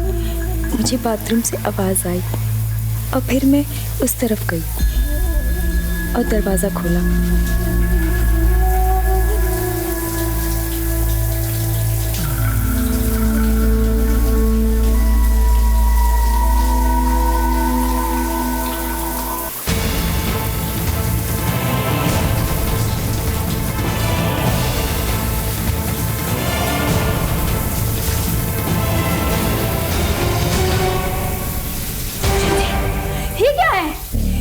लड़की हो? मतलब मैंने एक लड़की से शादी की है? नहीं मिष्टी, जैसा तुम समझ रही हो वैसा कुछ भी नहीं है। जो मैं देख रही हूँ वो क्या गलत हो जाएगा? वो झूठ हो जाएगा? ऐसा कुछ नहीं है, मुझे थोड़ा सा वक्त दो। मैं तुम्हें नहीं छोड़ूंगी, मैं नहीं छोड़ूंगी तुम्हें। क्या प्रसन्नजीत लड़का नहीं लड़की था? तुम्हारी बेटी मर्द के वेश में एक औरत थी? क्यों छुपाया दुनिया से ये सब? कब से चल रहा था ये नाटक? साहब, बचपन से ही मौसमी को लड़कों के जैसा कपड़ा पहनना, उनके साथ रहना और उनके जैसा दिखना अच्छा लगता था। वो कपड़े खरीदने भी जाती थी तो लड़कों के कपड़े खरीदने की जिद करती थी।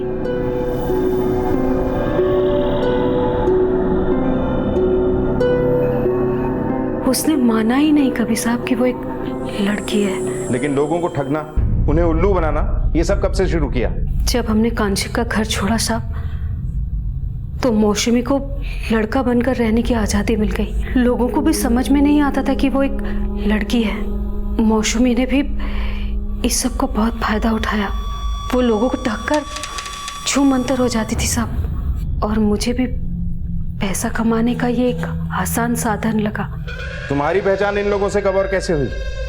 तकरीबन आज से 5 साल पहले मौसमी से मैं अपने दोस्त के जरिए मिला था सब, और उसकी असलियत जानने के बाद हम लोगों ने यह तय किया था कि उसकी इस खूबी का हम लोग बड़ा फायदा उठाएंगे और बड़ा हाथ मारेंगे। और सब मौसमी हमेशा प्रसन्नजीत का भेष बदल के ही चलती थी।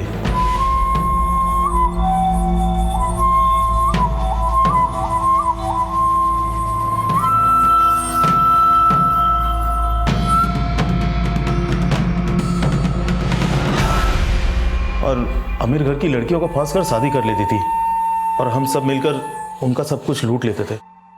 लेकिन मौसमी को किसने मारा?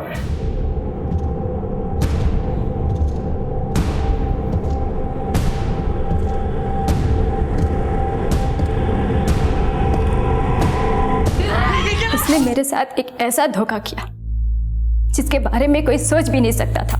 मैंने प्रसन्नजीत को इतना प्यार किया, सब कुछ छेड़े, निजे माँ बाप सबको छोड़कर मैं उसके पास आई थी।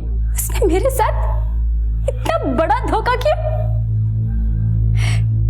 इसलिए साहब मार दिया मैंने उसे। तुम्हारी तो वो लड़की थी, तो तुमने उसकी हत्या की बात क्यों छुपाई?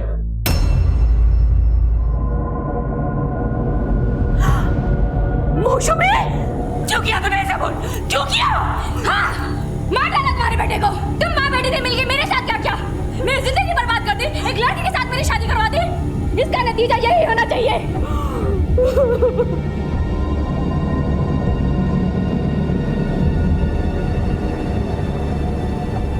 वैसे भी हम लोगों को एक न एक दिन जेल जाना ही था, इसीलिए हम लोगों के बीच एक समझौता हुआ। न इस खून के बारे में मैं किसी को बताऊंगी और मिष्टी हमारे राज को राज रखेगी। इसीलिए हमने लाश को चुपचाप ठिकाने लगाने का फैसला कर लिया। मौसमी की हत्या तो दिन में ही हो गई थी, फिर रात को कंचिक को फोन किसने किया? मैंने किया था, इनके कहने पर। हेलो बाबा, আমি मौसमी কথা বলছি। मौसमी? क्या? कंचिक ने मुझे घर से बाहर निकाला था। मुझे लगा इतने सालों के बाद यही एक अच्छा मौका है उससे बदला लेने का। तो फिर झूठी मिसिंग रिपोर्ट क्यों लिखवाई थी? हमने सोचा कि किसी को इसके बारे में कुछ पता नहीं चलेगा, क्योंकि दुनिया की नज़रों में तो मौसमी थी ही नहीं। और हम सब भूल गए थे कि प्रसन्नजीत तो है दुनिया की नज़रों में, और प्रसन्नजीत अगर वापस नहीं लौट के आया तो उसके ऑफिस वाले उसको ढूंढने की कोशिश ज़रूर करेंगे। इसलिए सर हमने सोचा कि उनके लिखाने से पहले हम ही मिसिंग कंप्लेंट दर्ज कर। ये तो तुम्हारे साथ मिली हुई थी, फिर इसे मारने की कोशिश क्यों की तुम लोगों ने? जब पुलिस मिष्टी को खोजने लगी तो हम डर गए। हमें लगा कि कहीं पुलिस मिष्टी को पकड़ न ले और मिष्टी पुलिस को सब कुछ न बता दे, इसीलिए हमने इसे मारने की कोशिश की। तुम लोगों ने अपना खेल बहुत चालाकी से खेला था, लेकिन भूल गए कि कानून की नजरों से आज तक ना कोई बचा है और ना ही बचेगा। अब अपनी बाकी की जिंदगी जेल की सलाखों के पीछे काटना। ले जाओ इन लोगों को। इस केस में दुनिया की नजर में दो लोग दुनिया की आंखों में धूल झोंकने के लिए अपना अपना किरदार निभा रहे थे, लेकिन इन किरदारों के पीछे चेहरा एक ही था, और वो चेहरा था जुर्म का चेहरा। इस केस के पात्रों को तो ये सबक मिला ही है, साथ ही हम सबको ये सीख मिली है कि जिंदगी में चुना हुआ कोई भी गलत रास्ता हमें कभी भी सही मंजिल तक ले जा ही नहीं सकता।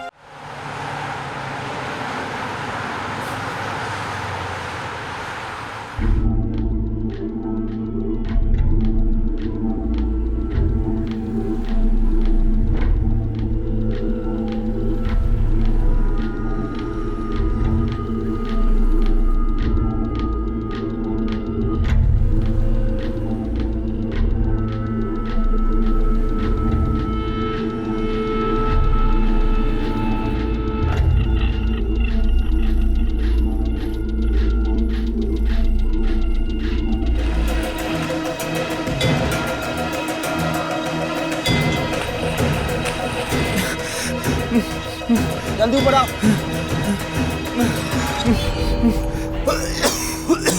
ऊपर से क्यों कूदा? नहीं मैं कूदा नहीं, मैं तो फिसल गया वहां से। कैसे गिर गया? इतना बड़ा रेलिंग तो है वहां पर। मैं वहां खड़ा होकर पानी देख रहा था कि मेरा पैर फिसल गया। आज के बाद इधर दिखना मत, ठीक है? हाँ। क्या तुम्हें ही बचाते रहेंगे हम? हाँ, हाँ, सच में। चल रहे, चल किनारे पर ले।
डॉक्टर या क्या रिपोर्ट? एक को गोली लगी है और दूसरे को उस तरह, जिसको उस तरह लगा है वो ब्रॉड डेड है।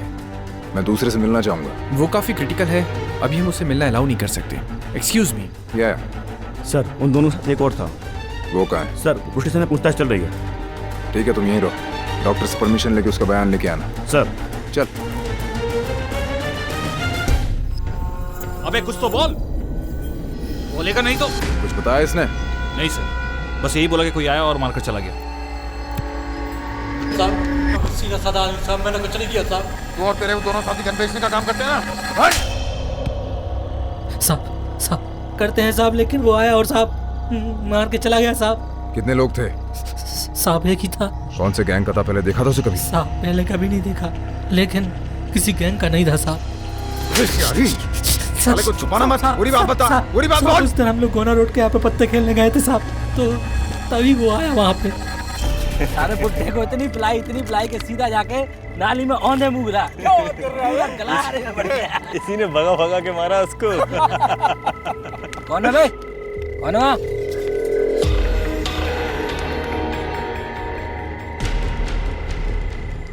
क्या है बे? गन चाहिए। अबे क्या तेरे को गन की दुकान दिखाई देती है? गन चाहिए। तुझे पता है गन कितने की आती है? 50,000 है मेरे पास। 50,000 है इनके पास। ला देखा? पहले गन। ला देखा? कहाँ रखी? पहले गन। यहाँ पहले रखी? गन दो। पहले गन दो, मैंने बोला ना।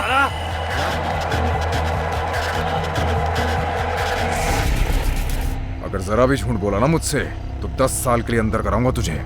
स्केच आर्टिस्ट को बुलाओ और उस लड़के का स्केच बनवाओ जिसने इस पे अटैक किया था। सर आपको लगता है कि वो सच कह रहा होगा? पूरा विश्वास तो किसी पे भी नहीं किया जा सकता, मगर इस बात को भी नजरअंदाज नहीं कर सकते कि एक लड़का है जो बंदूक लेके सरेआम लोगों का कत्ल करता फिर रहा है इस शहर में।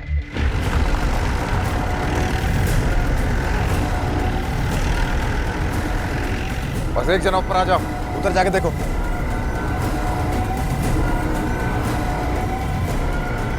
सर ये मिला और ये भी शर्ट का पॉकेट। सर ये तो क्वेश्चन पेपर लग रहा है, पिछले साल का 2012। इस तरह के क्वेश्चन पेपर्स अक्सर स्टूडेंट्स कंसल्ट करते हैं एग्जाम्स के लिए।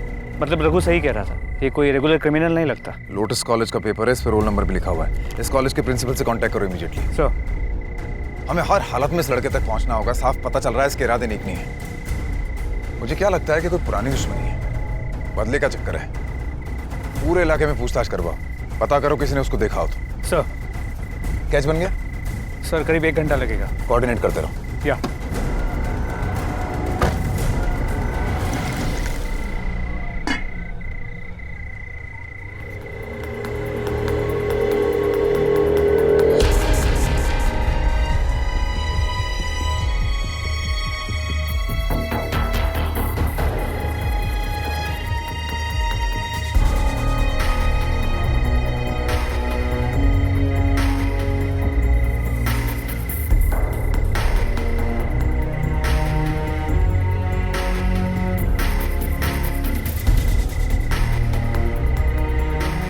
रिवॉल्वर, कट्टा या गन या फिर किसी और नाम से इसे पहचान ले, इनका एक ही मकसद होता है, किसी की जान लेना। जब ये किसी पुलिस वाले के हाथ में होता है तब लोगों की जान बचाने के काम आता है, लेकिन किसी अपराधी के हाथ में ये किसी की जान लेने के लिए होता है। और अगर यही किसी सीधे मगर जुनूनी व्यक्ति के हाथ में आ जाए तो नतीजा क्या होगा? पुलिस भी इस बात को लेकर अचंभित हो रही थी, पर उनका सबसे पहला मकसद था इस लड़के तक पहुंचना। ठीक है, ओके सर। वो दूसरा आदमी भी मर गया। अब ये डबल मर्डर केस हो गया है। सर इतनी रात को यहाँ बुलाया, सब ठीक तो है ना सर? आपके कॉलेज का है? हाँ सर, ये तो इंजीनियरिंग स्ट्रीम का है, इस नंबर से पता लगता है। मगर सर हुआ क्या है सर? किसका पेपर है पता चल सकता है? हाँ सर पता चल सकता है, मगर इसके लिए कॉलेज जाना होगा, इसके रिकॉर्ड्स चेक करने होंगे सर। चलिए अभी कॉलेज चलना पड़ेगा। आ जाइए, आ जाइए।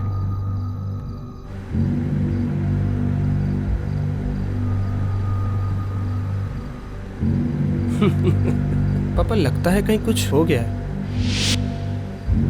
कहीं कुछ हो गया वो तो पता नहीं, लेकिन यहाँ किसी के दिल में बहुत कुछ हो रहा है। सिर्फ दिल में ही नहीं चुटकी, हाथों में भी बहुत कुछ हो रहा है मेरे हाथ से। अरे अरे, भाभी अभी तक आई नहीं और मुझे मारने की बातें चालू हो गई। मम्मा भाई ना पराया हो गए।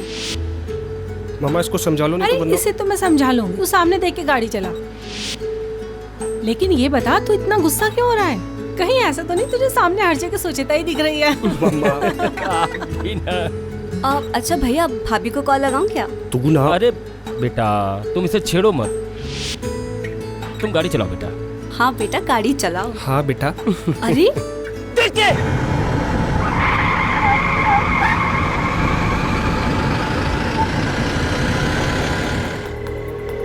पागल हो गए हैं क्या? मुझे मरने के लिए मेरी गाड़ी मिली थी क्या? बोलना। साइड हो। घुटता क्या है? मैंने बोला ना साइड हो। गाड़ी में बैठ। देख क्या रहा है? चल गाड़ी में बैठ। चल चल चल चल चल चल चल चलना अंदर। बोलो तो।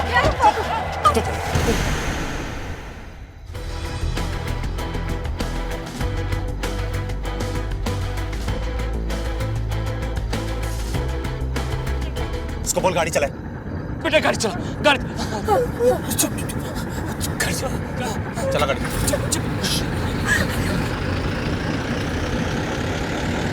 सर ये मिल गया। ये तो अभय चौधरी का पेपर है, 3rd सेमेस्टर इंजीनियरिंग। अभय चौधरी का फोन नंबर है यहाँ? हाँ सर, 98।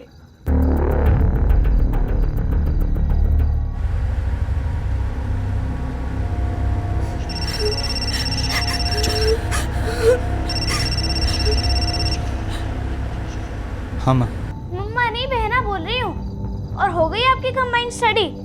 वैसे भी मम्मी पूछ रही हैं कि आप घर कब तक आ रहे हो? तुझे बोला ना छुटकी, मुझे देर होगी। अरे मैं सिर्फ घर आने की बात नहीं कर रही हूँ, मेरी पढ़ाई का क्या होगा? अरे तुझे पढ़ा दूंगा अलजेब्रा बाबा, अभी मुझे तो पढ़ने दे और बार बार फोन मत कर, ठीक है?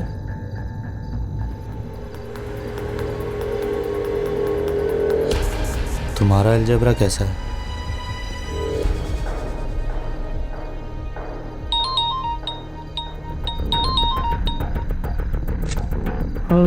अभय चौधरी।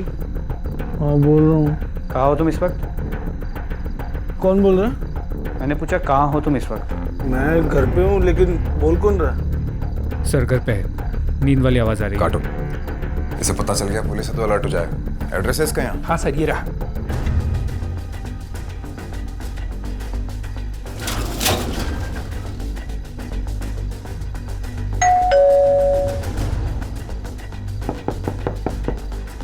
अबे घर में? जी सर। तो बात क्या है सर? देख अंदर देख। सर ऐसे कैसे घुस सकते हैं? ठीक है। और अभय चौधरी। Yes sir. ये तुम्हारा है? हाँ सर ये मेरा ही है सर। 3 घंटे पहले तुम कहाँ थे? सर मैं घर पर ही था, मैं पढ़ाई कर रहा था सर। लेकिन ये आपको दिया कैसे? तुमने करण को दिया था। करण? करण कौन है? हाँ सर मेरे कॉलेज का जूनियर है। अरे करण किधर था यार तू? पता है पूरा कॉलेज ढूंढ रहा था मैं तेरे को। हेलो अबे भाई। खैर एनीवेज, तूने वो क्वेश्चन पेपर मांगा था याद है? हाँ लास्ट ईयर का। ये क्वेश्चन पेपर ऐसे बहुत मुश्किल प्रॉब्लम्स है, पर आई एम श्योर तू तो सॉल्व कर ही लेगा। मैं आपको बताता हूँ ना, अभी लेट हो रहा हूँ प्लीज़। Thank you. बस सर उसके बाद फिर वो चला गया और मैं अपने घर आ गया था। करण का नंबर और एड्रेस है तुम्हारे पास? जी सर। एक काम करो, करण की मोबाइल लोकेशन को ट्रैक करो। सर देखो मैं बोल रहा हूँ ना, तुम्हें पैसे चाहिए, मैं पैसे देने को तैयार हूँ। हम तुम्हें हर चीज देने के तैयार है। मैं एटीएम पे रुकता हूँ और एटीएम से भी पैसे विड्रॉ करता हूँ और पूरे पैसे तुम्हें दे देता हूँ। बस हमें छोड़ दो। देखो बेटा, ये सब इन सब कामों का अंजाम अच्छा नहीं होता है। वो देखो एटीएम, मैं रोकता हूँ। आवाज नहीं, आवाज नहीं।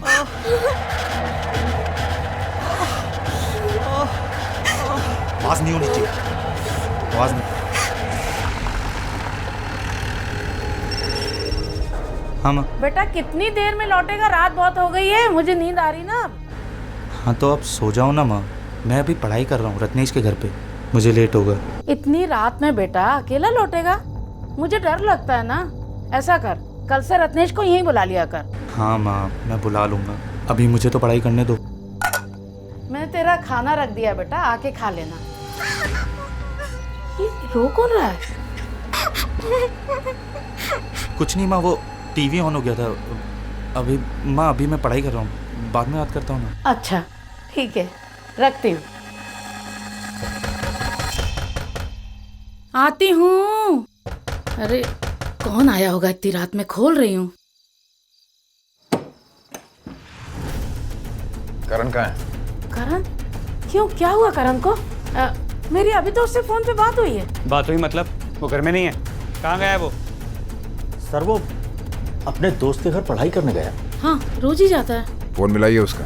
लेकिन किया क्या है उसने? फोन मिलाइए करण को।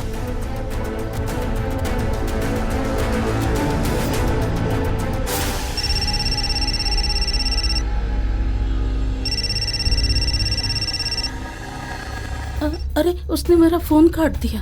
किसके घर जाता है पढ़ने? रत्नेश के घर में। नंबर होगा ना रत्नेश का? हाँ सर, मेरे पास है नंबर।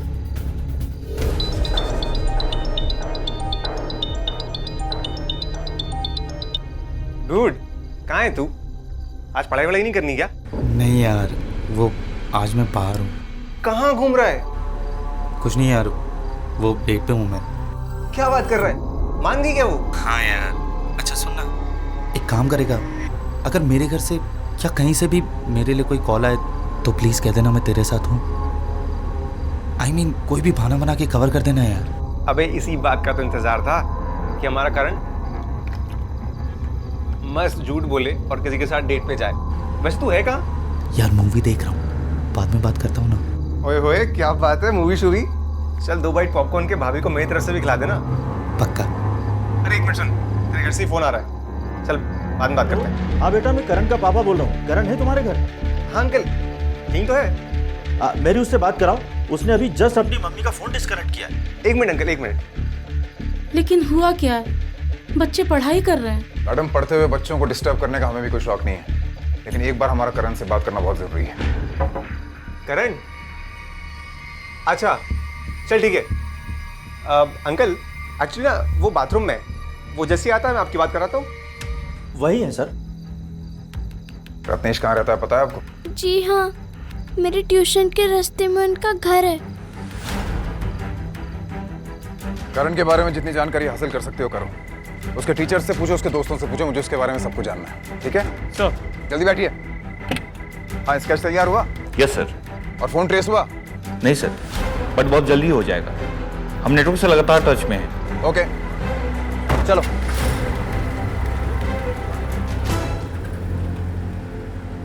तुम्हारा कभी इनसे झगड़ा हुआ था? झगड़ा हुआ तो माफी मांग लो बेटा, माफी मांग लो इनसे। नहीं पापा, मैं इससे पहली बार मिल रहा हूँ और मैं इसे जानता तक नहीं हूँ। तुम्हारी क्या दुश्मनी है हमसे? हमें छोड़ दो।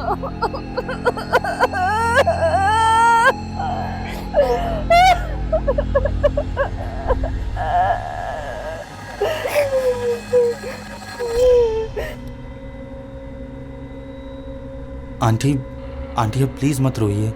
सुनो, आगे टोल नाका आ रहा है, पैसे निकाल के रख लो। हाँ? और आंटी आप प्लीज़ मत रोइए आंटी, सब फैमिली की तरह बिहेव करेंगे। हाँ सब, वरना मुझे नहीं पता क्या हो। आंटी स्माइल, बाल सही कीजिए, आंसू पोछो, आंसू। शाबाश शाबाश, चलो आगे चलो।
करण की गर्लफ्रेंड को जानता है, रजिस्टर दिखा के पहचान करवा उसकी। साहब आपको कोई गलत फहमी हुई है, हमारा बच्चा एकदम सीधा है, वो कुछ गलत कर ही नहीं सकता है। आप कुछ छुपा रहे हैं साहब हमसे, आप बोलिए ना कुछ। वो तो है, आप कुछ छुपा रही हो हमसे, तभी कहे जा रही है आपका बेटा सीधा है। सीधा है, सीधा है इसलिए 2 लोगों का खून कर दिया क्या उसने? उस तरह से रिवॉल्वर से प्रोफेशनल खूनी की तरह मर्डर किया उसने। आप समझिए मैं क्या कह रहा हूँ? हाँ सर, मजर सड़क के पास एक लाश मिली। लाश के पास मिला आई कार्ड से पता चला ये उसी कॉलेज में पढ़ता था जहाँ पर करण पढ़ता। तुम वहीं रुको, मैं अब भी आ रहा हूँ।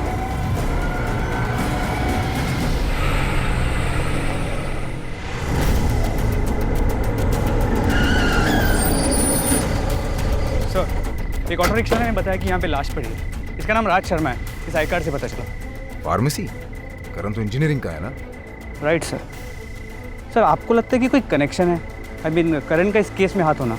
अभी कहना बहुत मुश्किल है, लेकिन ये भी महज इत्तेफाक नहीं हो सकता कि एक रात एक कॉलेज का एक लड़का खून करता है और उसी कॉलेज के दूसरे लड़के का खून होता है, कोई कनेक्शन ना हो।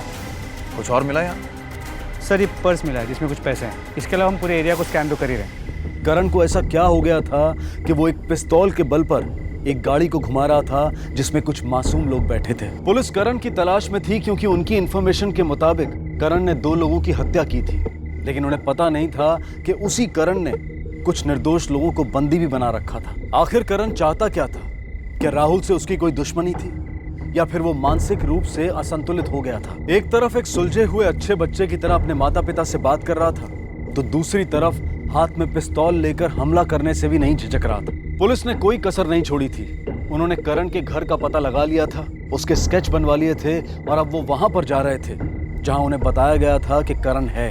कहाँ है करण? सर मुझे नहीं पता। तुमने तो फोन पे कहा था तुम्हारे साथ है यहाँ पे। सर वो मैंने सच बोल, नहीं तो लॉकअप में डाल दूंगा तुझे।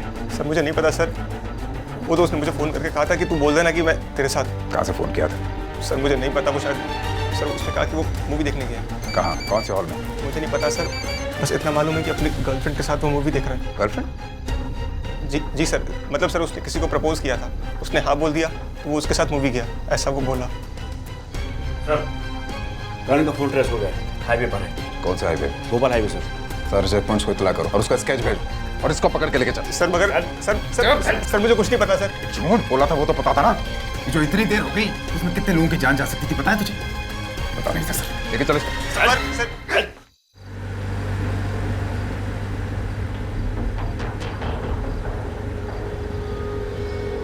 अरे तो सब ठीक हो गया?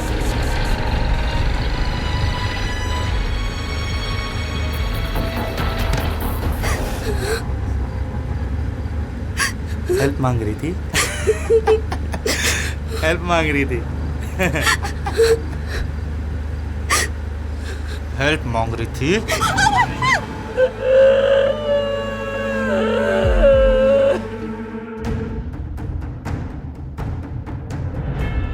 सर वो फोन आपकी लोकेशन से 2 किलोमीटर की दूरी पर है। ठीक है, गाड़ी और तेज करो।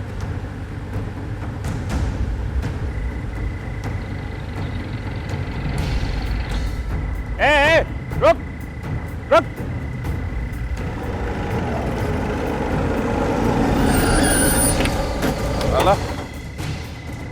क्यों रे? क्यों भाग रहा था? तलाशी लो इस गाड़ी की। क्यों रे? गाड़ी क्यों तेज चला रहा था? साहब क्या हुआ? तेरे साथ? कोई साहब, मैं तो अकेला हूँ। रास्ते में किसको लिफ्ट दिया क्या? सर मोबाइल मिला। मोबाइल तेरा है क्या? नहीं साहब, मेरा तो ये मेरा नहीं है। सच बता। सही में सर, ये मेरा नहीं है, मेरा ये। एक मोबाइल मिला, जीप में ही था। अच्छा ठीक है सर, करण का फोन किसी दूसरी गाड़ी में मिला। मगर अभी भी ये समझना बाकी है कि आखिर ये हाईवे पे कर क्या रहा है। उसके दोस्त ने उसकी किसी गर्लफ्रेंड का जिक्र किया था, उसका एड्रेस मिला?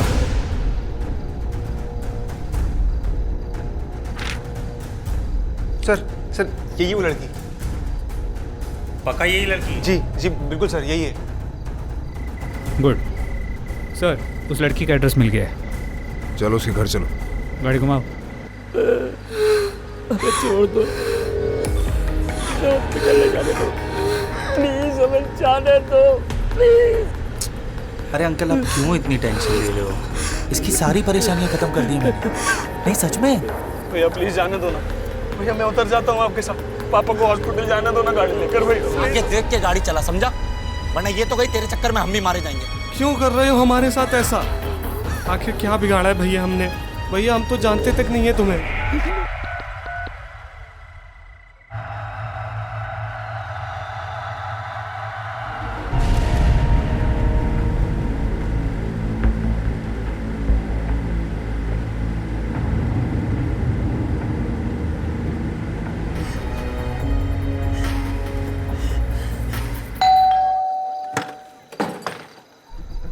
आप लोग? सुचिता है? हाँ है। बात करना चाहते हैं उससे। आइए। आप सुचिता हैं? जी हाँ। राज को जानती हैं? राज शर्मा। हाँ, वो मेरा फ्रेंड है और मेरा क्लासमेट भी। क्या हुआ है? He is dead. What? Murder हो गया उसका। कि कॉलेज से कुछ 4 किलोमीटर की दूरी पे लाश मिली है उसकी।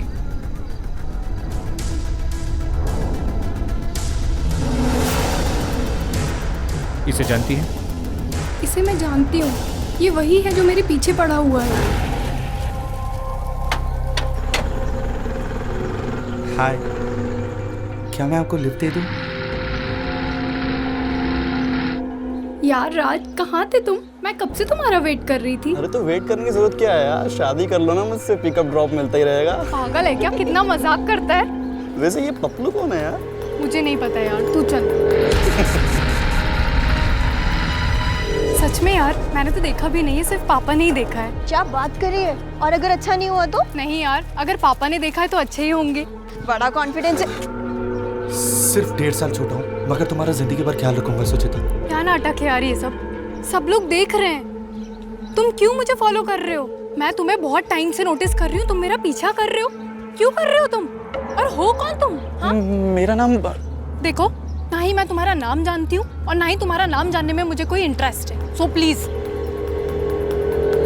चेता, मैं तुमसे बहुत। मैंने अभी कहा एंड तुमने भी अभी कहा कि तुम मुझसे 1.5 साल छोटे हो।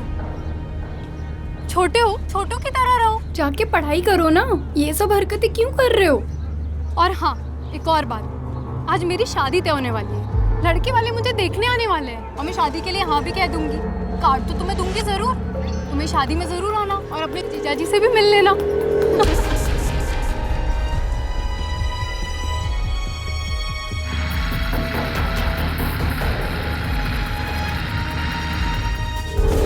अब एक बात समझना और बाकी है कि अगर करण ने इस लड़की के रिजेक्शन की वजह से ये कदम उठाने की सोची और इसीलिए उसने गन ली, तो फिर वो यहाँ क्यों नहीं आया?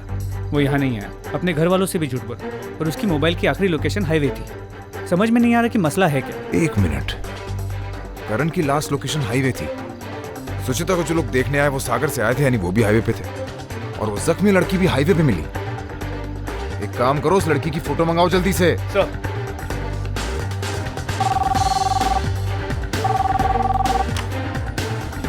हाईवे पे मिली उस जख्मी लड़की का फोटो भेजो जल्दी। Okay sir. आपसे कुछ पूछना है। हाँ पूछिए। सुचिता को जो लोग देखने आए थे उनके परिवार में कौन कौन है? वो लड़का राहुल, उसकी छोटी बहन मानसी और उसके माता पिता। कहीं उस लड़के की छोटी बहन ये तो नहीं? क्या हुआ इसे? ये लड़की जहाँ मिली है उस लोकेशन को मार्क करो। मोबाइल जहाँ मिला उस लोकेशन को भी मार्क करो ताकि पता चले वो कौन सी डायरेक्शन में जा रहे हैं। सर। बाय एनी चांस आपके पास गाड़ी का नंबर है उनकी? नहीं, गाड़ी का नंबर तो नहीं है सर। पर रेड एंड व्हाइट कलर की एसयूवी है सर।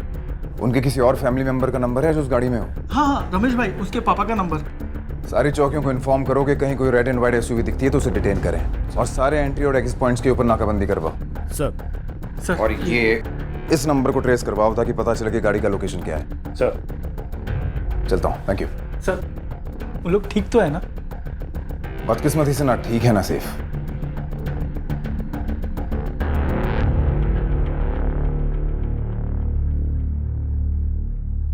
पेट्रोल कितना है गाड़ी में? 30-40 किलोमीटर और चलेगी। हाँ तो ठीक है, आगे के पेट्रोल पंप से पेट्रोल भरा लेना। मैं कहीं गाड़ी नहीं रोकूंगा अब। क्या?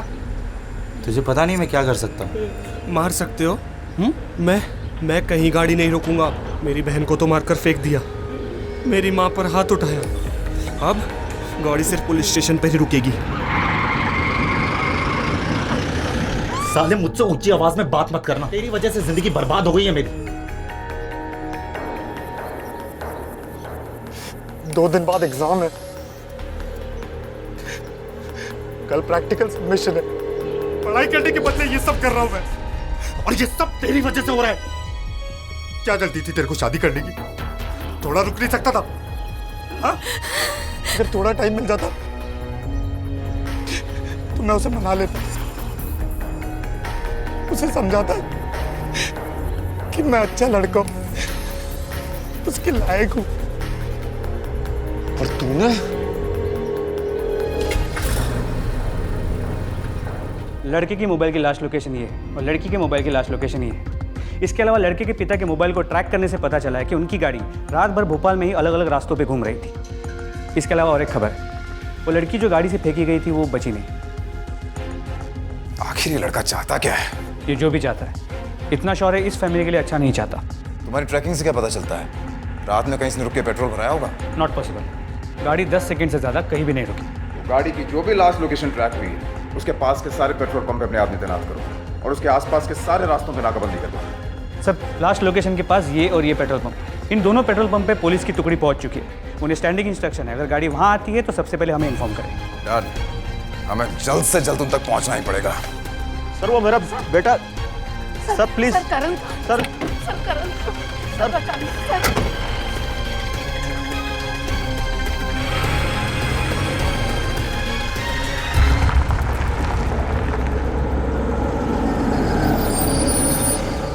सर अभी अभी एक सफेद और लाल कलर की एसयूवी पेट्रोल पंप पर आई। कितने लोग दिख रहे हैं गाड़ी में? सर 3 लोग दिख रहे हैं सर। 3 ही होने चाहिए। पेट्रोल पंप वाले कंफर्म किया? डोंट वरी सर, पेट्रोल भरने वाला हमारा हवलदारी है। बस रास्ते में पहुंच रहे हैं। चल।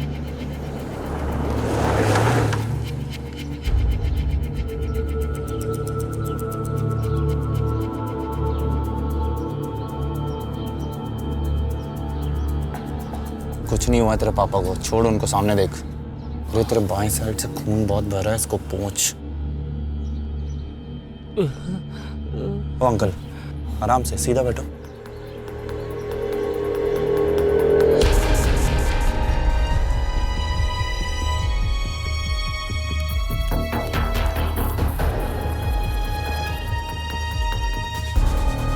भगा भगा भगा भगा भगा इससे, जल्दी भगा। निकल निकल निकल। ओए रिवर्स ले, रिवर्स रिवर्स ले, रिवर्स ले, रिवर्स ले।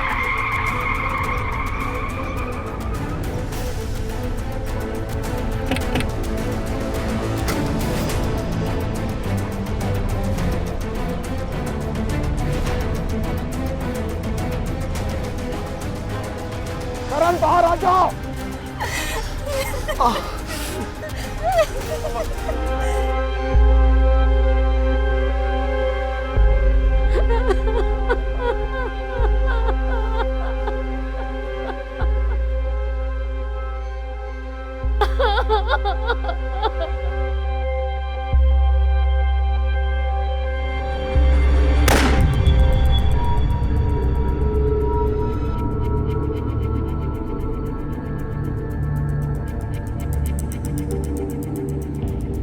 प्यार एक बेहद खूबसूरत इमोशन है, लेकिन जब इस प्यार में ऑब्सेशन शामिल हो जाता है तो अंजाम बहुत खतरनाक होता है। करण ना सिर्फ एक इंटेलिजेंट स्टूडेंट था, बल्कि अपने परिवार का लाडला भी था। उसके परिवार को उससे बहुत उम्मीदें थी कि वो इंजीनियर बनकर उनकी जिंदगी को और बेहतर बनाएगा। अपने एक जुनून की वजह से करण ने जो कदम उठाया था वो आत्महत्या का था, लेकिन उसके इस कदम ने राहुल की पूरी फैमिली को बर्बाद कर दिया था। किसी को प्यार करना आपका हक है, लेकिन ये भी समझने की जरूरत है कि आप सामने वाले को आपसे प्यार करने के लिए बाध्य नहीं कर सकते, फोर्स नहीं कर सकते। ऐसा सोचना ही सबसे पहले क्राइम को जन्म देता है। जब भी आपको लगे कि आपके इमोशंस आपके अंदर बदले की भावना को जगा रहे हैं, तो ये वक्त है उन भावनाओं का अपने बड़ों और अपने करीबी लोगों के साथ शेयर करने का। इसी विचार के साथ मैं अनूप सोनी अब आपसे विदा लेता हूँ। फिर मुलाकात होगी अगले एपिसोड में और खुलासा करेंगे एक और जुर्म का। तब तक अपना और अपने परिवार का ख्याल रखें और देखते रहें क्राइम पेट्रोल डायल 100। सबक एक को, सीख हम सबको।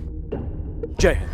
क्राइम पेट्रोल्स के और भी दिलचस्प कहानी देखने के लिए हमारे चैनल को सब्सक्राइब करें और बेल आइकॉन दबाना न भूलें।